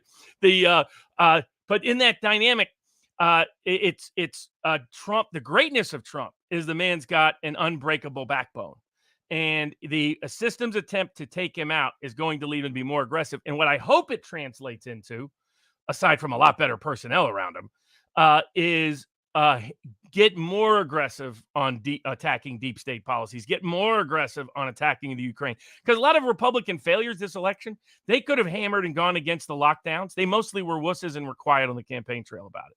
They could have hammered on Ukrainian conflict. They were mostly scared, wanted to hide in a cabinet about it. I mean, $50 billion for Ukraine, that's not popular anywhere. I don't care where you're at. If you don't want to get into the full-scale deep state debate, fine. At least go after the money. And it showed you were a wuss. I mean, well, why should Trump independent voters vote for you when you're not talking about trade, when you're not talking about war, when you're not talking about deep state corruption, when you're not talking about lockdown insanity? Look at it. DeSantis talked all the time about it, on the lockdown issue, and he won huge. So did Abbott in Texas. So Kemp was anti-Trump in the sense of against doing lockdowns. Got criticism from Trump. That salvaged him and led him to an easy victory over Stacey Abrams. So there is a path there for smart Republicans to go. But I hope Trump takes the ideological and policy lead as well. But the political class system's attempt to kill the populist rebellion is backfiring because it went too far too fast, much like their foolish conflict in Ukraine. Interesting. That is extremely interesting. Alex, do you want to bring in some of your own thoughts? Yeah. Some of the questions? I don't know. Robert, why has exit polling suddenly disappeared? It seems. Yeah. Well, it's extraordinary. Is you had the exit poll. Media's exit polls have historically, because of who conducts them, disparately favored Democrats in pretty much every exit poll that's ever been done. This exit poll comes out and it says Republicans have won the national vote. In other words, when you add up all the House votes by about 5 points. That was a 9-point swing from 2020. And that's a 12-point to 13-point swing, depending on where you put it, from 2018. That suggested 250 or more Republican House seats, 53 or more Republican Senate seats, 32 or more Republican governorships. So when the night started, it looked like that was going to happen because in New York, massive Democrats almost lost the governorship in a plus 23 state. And this was like 2021, where New Jersey almost flipped, where Virginia did flip. And those were double-digit Biden wins. So the district around D.C. and Virginia won, was almost going to a Republican, a plus 20 Biden seat. All of Florida, even Miami-Dade County was voting Republican. So people were like, wow. And during that time period, you could find CNN articles, other articles showing the massive swing towards Republicans. It showed things like the abortion vote being close. That of the 1 in 4 Americans who said abortion was a top issue, they only voted Democrat by about a 14-point margin. Whereas the ones that voted on the economy voted Republican by a much bigger margin. It showed 3/4 of America being very unhappy and angry about the current state of affairs in America. And so you had CNN write-ups, other write-ups. Then the rest of the night started happening. And some of these places where the returns just went on and on and on, not just in the early morning hours, but to the next day and the next day and the next day. And all of a sudden, the exit polls started to disappear. And instead, what they're now doing is they're going back in and fixing the exit polls. They're changing the results. So they now want abortion to be the top issue. So all of a sudden, their actual poll, which showed it being like a 57-43 split, is all of a sudden a 72-27 split because they want to be able to pitch a certain narrative.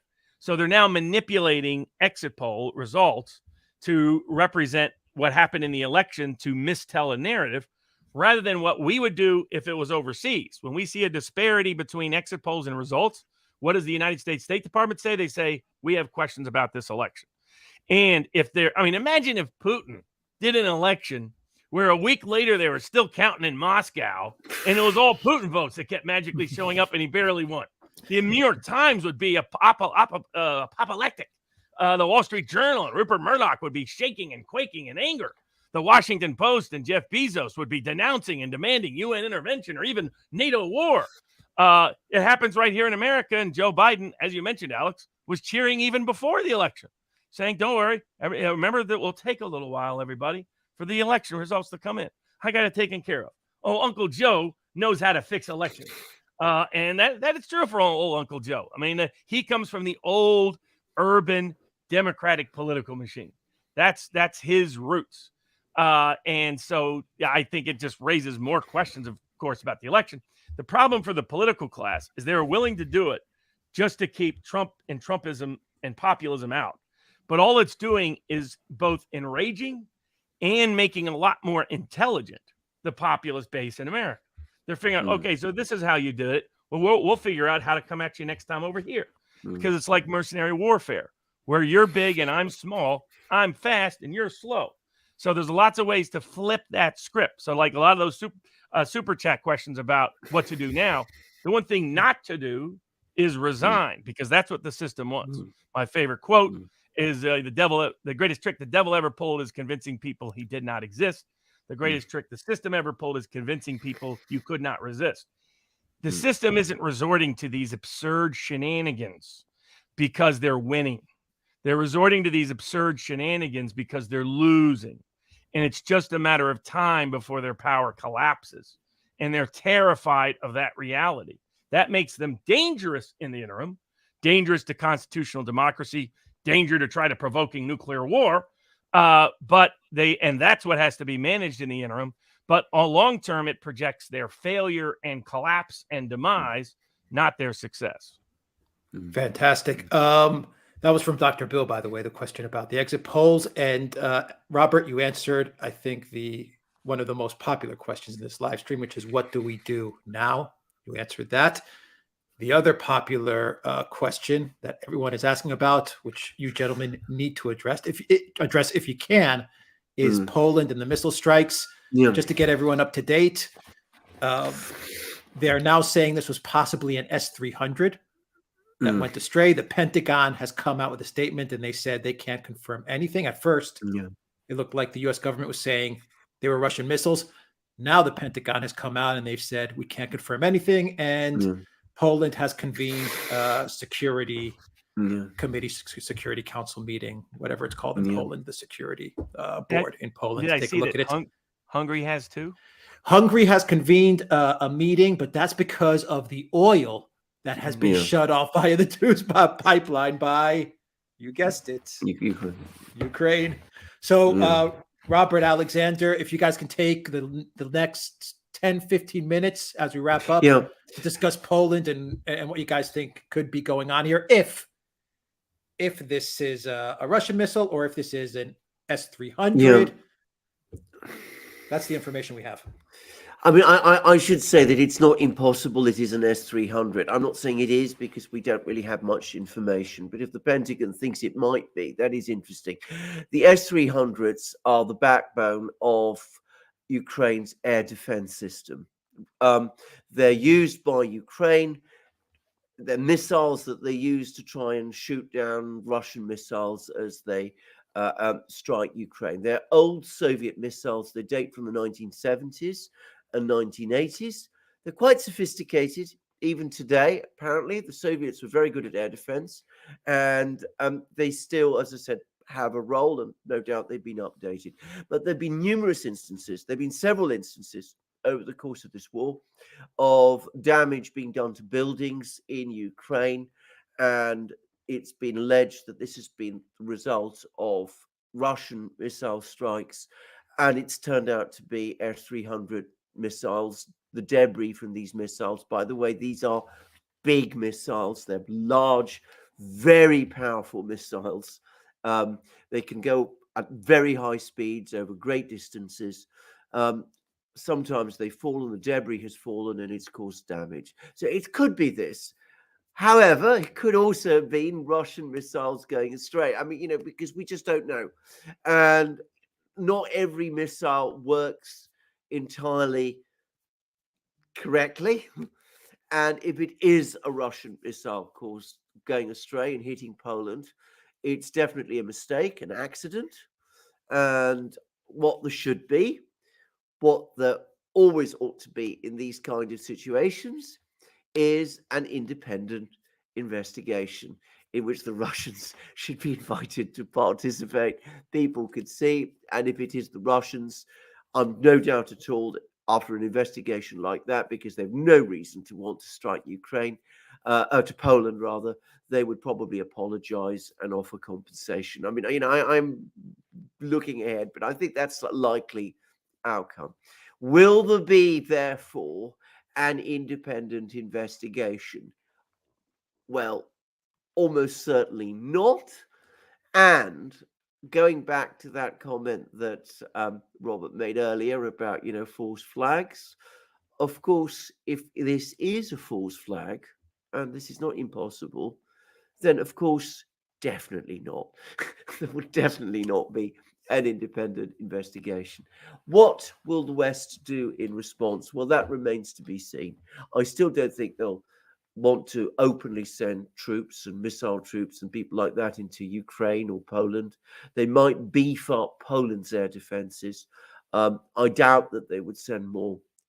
I don't doubt that they'd send more air defense missiles into Ukraine itself, because I suspect those air defense missiles would be vulnerable. And I think it would be a very bad look for the United States if the Russians started to knock those air defense missiles down.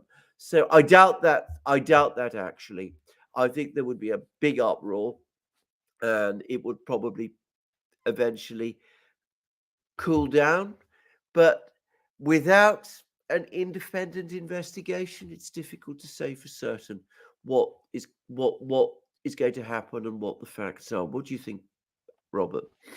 Well, if it's a false flag, they would have better control over the investigators on the ground, typically. Not always, but if it's pre-planned, etc. If you're doing it Ron Brown style, like for those that don't remember, Ron Brown, Secretary of Commerce, bag man for the Democratic Party, knew a lot of secrets going back to his father running the elite hotel in Harlem, about many, many people across the political scale. All of a sudden got into grand jury trouble because his son, he was just your classic corrupt Democrat. And he just, for whatever reason, got caught up with the wrong prosecutors in looking at his son, looking at his mistress. and talk was he was going to flip on Bill Clinton. Reportedly, there was a hot conversation actually in the White House kitchen. And a few days later, Clinton was like, hey, why don't you go over to war-torn Yugoslavia for a little commerce trip? Commerce, that's a natural place to do commerce. So a war-torn region, we got to capitalize on that. And old Ron Brown never came back. Now, he managed to land like perfectly when the plane crashed. Like his body wasn't that beat up. There were rumors initially of a gunshot to the head, but those stories changed because almost everybody who was involved investigating ended up dead one way or another at the scene. So it's the nature of the animal. People who stumbled into that who wish they hadn't have stumbled into that night. So that'd be the first, like that would be one of the things I look for. Like I always look for, like, well, about like the Pelosi incident. I was telling people, like, here's a template to look for false flags, some objective metrics, so you don't let your subjective bias contaminate the topic. You know, look for unusual security lapses, look for unexplained investigative lapses, you know, as two things. And so in this context, and then always look at who benefits cui bono. It's, you know, we kind of always knew who blew up the Nord Stream. I mean, that was kind of obvious, though I guess it really was the Brits. I did kind of find it funny that Putin blamed the Anglo-Saxons. So he's like, it's not the Celts' fault. It's not the Welsh. It's not the Dutch. Not the Irish. It's not the old Gauls. It's the Anglo-Saxons that came over from Germany. It's their fault. But along with the U.S. And then, of course, you know, dear Liz Truss, she's just, you know, texting away. Hey, everything's good. Everything's good, Uncle Joe. Baby Blinken, whose stepdad had ties to Epstein and a lot of other things. That's a whole nother story about our 6-year-old that's pretending to be Secretary of State. I look at, but I am worried because of what McGregor has been saying over the last 2 weeks. So I could listen to McGregor for days. That guy's fascinating to listen to. Actually, I tried to invite him on for sidebar, and I made the mistake of misspelling his name because I'm so used to McGregor rather than Matt Gregor. And I unfortunately antagonized his secretary. She's like, you misspelled his name. We won't be talking to you for a while. It's like, okay, sorry. I misspell everybody's name. I knew it was going to get me someday. Only in 3rd grade before now, but c'est la vie. But he went through and he said there's a strong element of the Pentagon and NATO that wants to send in a multi-unit NATO troop unit under the guise of defending and protecting Western Ukraine. That is going to be 40,000 U.S. troops, 20,000 Romanian troops, and 20,000 Polish troops.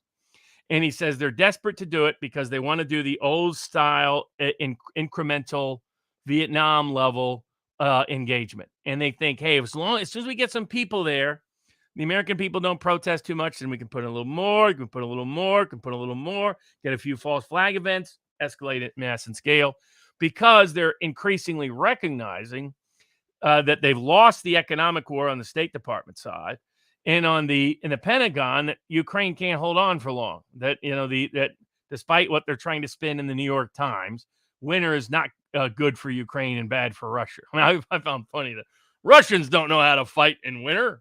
It's like, yeah, ask Napoleon about that. How did that work out?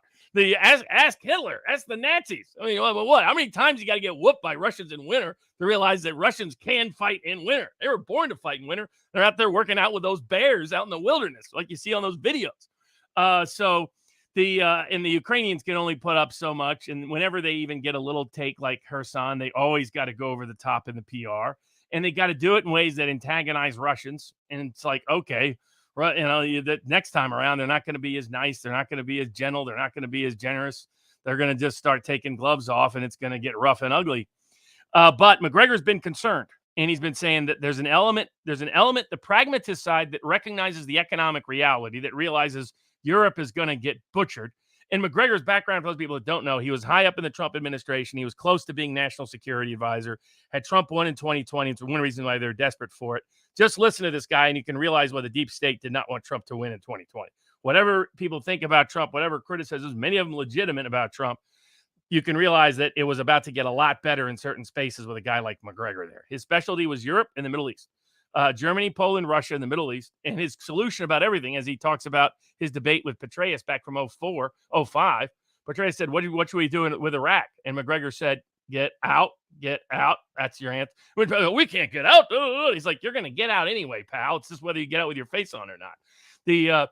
But he says there's a whole contingent that is desperate to escalate. And that may be what the Blinken meetings are about. That may be what the CIA guy over in Turkey is about, even though, you know, we're busy supporting the more radical Kurdish elements in Syria, and now they're setting off bombs in Istanbul. And now you have the Turkish government directly blaming the United States government for a terror attack. Not a great look for the Biden administration. The U.S. media has completely censored and suppressed that story, not talked about it at all, which has been an impressive censorship on their part. But it was really another terrifying example. You get into bed with terror type organizations, things go south. You think Al Qaeda would have taught us that and some other things, but c'est la vie. ISIS, in certain respects in the Obama administration. But so that's my concern, is that this could really be a false. Is like, how do you get the somebody to you'd want the Poles to be the leader. You can imagine that that a Russian. It sounds credible when you first hear it. Oh wow, Russians are bombing. We know they're bombing daily basis, almost 100 missiles a day. One of them missed. Oh, it killed a couple of people in Poland. If it's a false flag, they'll have like photos of the kids and the kids' family, and it'll be a real sympathetic person who got whacked. Not like a couple of, it didn't hit the prison. You know what I mean? So where did it hit? Who did it hit? Do they have independent and as you know, Alex, the big key is if it's an independent investigation, not a false flag, or at least they don't believe it is one. If there's no independent investigation, that's a sign of a false flag. Doesn't mean it is, but it is a sign of when a false flag occurs, there's not an independent investigation. Or when we know who the culprits are, not who we want them to be, which is all false flag means. I mean, there's the old pirates, right? Pirates learned it. A lot of the English were the original pirates, back when it was legal, so to speak. And there's some great Americans that were too. Jean Lafitte, as one example. They would just raise the flag of the ship they want to raid, so that ship doesn't think anything and oh, okay, come on in. It just means the wrong culprit is being blamed, not that the event didn't occur or anything like that. So I think you're absolutely right. What makes the most sense is this is a Ukrainian air defense missile that went AWOL, because let's face it, that sounds like Ukrainians. That sounds like the Ukraine. I mean, remember they did that whole fair where they gave a gun to a kid with like active like weapons in it, and he started shooting. I was like, what in the world are you thinking? This is not a weapon system they're intimately always familiar with. In some of these new guided systems, at least, that are coming over. But they've made these kind of mistakes repeatedly, as you note already. It would make a lot more sense to me, given how careful Russia has been not to let their missiles go AWOL in a way that could hit another country. It would make more sense that Ukraine is behind it.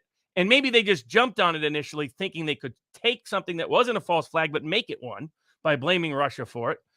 Or there's a risk that it is a false flag. And I think we have to be on alert for it. Russia clearly is, though this is a smart one, I think. If I were on the if I was on the interventionist side, this is the kind of thing I would do. See how out of control Russia is. They're bombing everybody. They hit a little school's playground. That's the kind of thing, these kind of people think like, sadly. So that's I lean towards Ukraine as responsible, not as Russia responsible in all likelihood. If they really think Russia's responsible and they have no doubt about it, they'll do an independent investigation that will involve Russian investigators. And if they don't, then you can fairly infer that they know the investigation wouldn't lead to blaming Russia. Well, the Ministry of Defense just came out with a statement, and they said no strikes, the Russian Ministry of Defense, no strikes were made against targets near the Ukraine-Polish state border by Russian means of destruction. They say it's a provocation. Russian Ministry of Defense says this is a deliberate provocation in order to escalate the situation. The fragments published by the Polish media from the scene in the village of Przewodów have nothing to do with Russian weapons. That's according to the Russian MOD. Once again, the Pentagon is saying they still don't know what's happening. And I think that leans more towards this was something else other than a Russian missile, when the Pentagon is like, we don't know. Anyway. Indeed. Can I just say a Russian channel, which I've just quickly seen, they say that it's an S-300, that the fragments point to an S-300, which would then be a Ukrainian missile, probably, which went astray. But we'll no doubt get more some things progress forward. I just wanted to say a few quick things about Colonel McGregor. I completely endorse entirely what you say about him. I too am very, very worried about these ideas of in NATO military intervention in Ukraine. I think that would be an absolute catastrophe.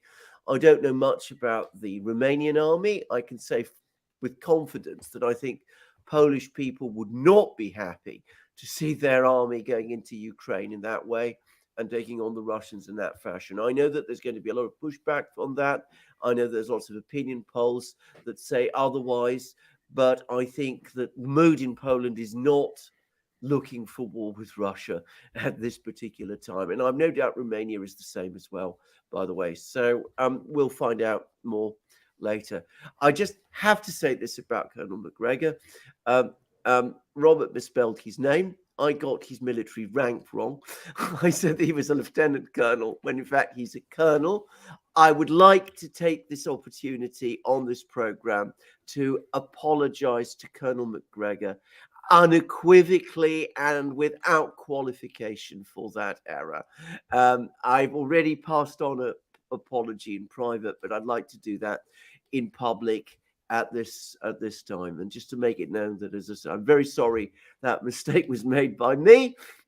Shouldn't have made that mistake, but his analysis is brilliant. He's one of the best military commentators of this conflict that there is, and like Robert, I am really very, very worried about some of the things that he's been discussing. Well, Robert Barnes's analysis is brilliant as well. We got the Oracle of London in London. Let's wrap this up. Any final thoughts, Robert, Alexander, before we sign off? Oh, I think people... that.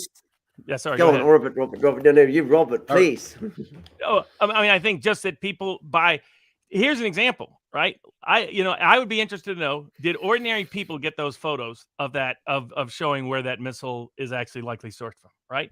That's ordinary people that might have stopped the escalation of a major war into a potential nuclear conflict, because there are people who really believe that, at least on the U.S. side. Sadly, there are people in the Pentagon that are back to bombs away LeMay style. People forget from about after the Cold War and until really 1968, there a lot of high-ranking military officials in America wanted nuclear war, and the reason was they thought we had the edge, and they thought while we have the edge, we might as well take advantage of it. Dr. Strangelove was not movie not done in a vacuum, like most of Kubrick's films. Not like some other ones, like his last film, Eyes Wide Shut. That was referencing some other things that maybe people would have figured out years later with Epstein. Kubrick is deeply connected. His family, by the way, is close with Alex Jones, by the way.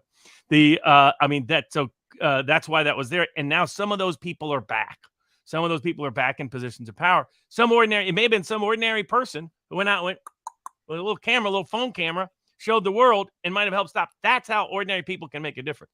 They do it by supporting programs like the Duran, which you can do with all the merch that I like and that I get. You can do it by going to duran.locals.com. You can do it lots of ways to keep independent content creators out there, being one of those independent content creators yourself, supporting that. If you weren't changing the world, they wouldn't spend so much time trying to lie to you, trying to trick you, trying to deceive you, trying to steal your elections. You're succeeding, and it's only a matter of time before they're the ones who crumble. Yeah, well said. Oh, that's absolutely correct. I think the most insightful comment amongst the myriad that Robert has made on this program, but one which I completely endorse, is that the fact that things have to happen in this particular way, that we have to have election day become election week, that we've had to see all these other things happen, is not because they are in control, but because they're losing control. That is what this really amounts to. And we should never lose sight of that fact. They're never as strong as they look. We certainly are never as weak as we might think sometimes we are. Actually, we are far more there's far more of us, and we're much stronger. And since it is the United States we're talking about, I'm going to say this again. I always get pushback from some people about this, but if it's the United States, it isn't just the critical mass of the American people who are there, who are able to push back. They have the Constitution as well. They have the Constitution of the United States, which is the anchor, the sheet anchor that holds the Republic stable, keeps it stable. And it is something that ultimately gives them should give the American people that confidence in their final political victory over a political class that is well past its sell-by date, which is every bit as corrupt, and I would add as stale. To see how stale it is, look at the President of the United States. Look at the new senator from Pennsylvania. That is not the sign of a dynamic, energetic, self-confident political class that they come up with people like that. So it's stale, it's corrupt, it's engaging in ever more intricate scandals like we've heard with this FTX thing. Its days are ending. So let's hold on to that. Let's remember that. And let's also thank Robert for appearing again on this program and giving us not just his outstanding analysis, but these wise words of counsel and the hope which goes with them. Where can people find you, Robert Barnes? They can find all, including exclusive content, hush-hush videos that give alternative narratives of everything from the Martin Luther King assassination to Ukraine to maybe the FTX scandal coming this week. And all kinds of, you can post your own content, post your own links, share in a whole community that does so. Second only to the Duran.locals.com. You can find it all at vivabarneslaw.locals.com. That is in the description box, and it will be a pinned comment as well to follow Robert on that Locals channel. Take care, everybody. Thank you to everybody, and thank you to our moderators. Have a great evening.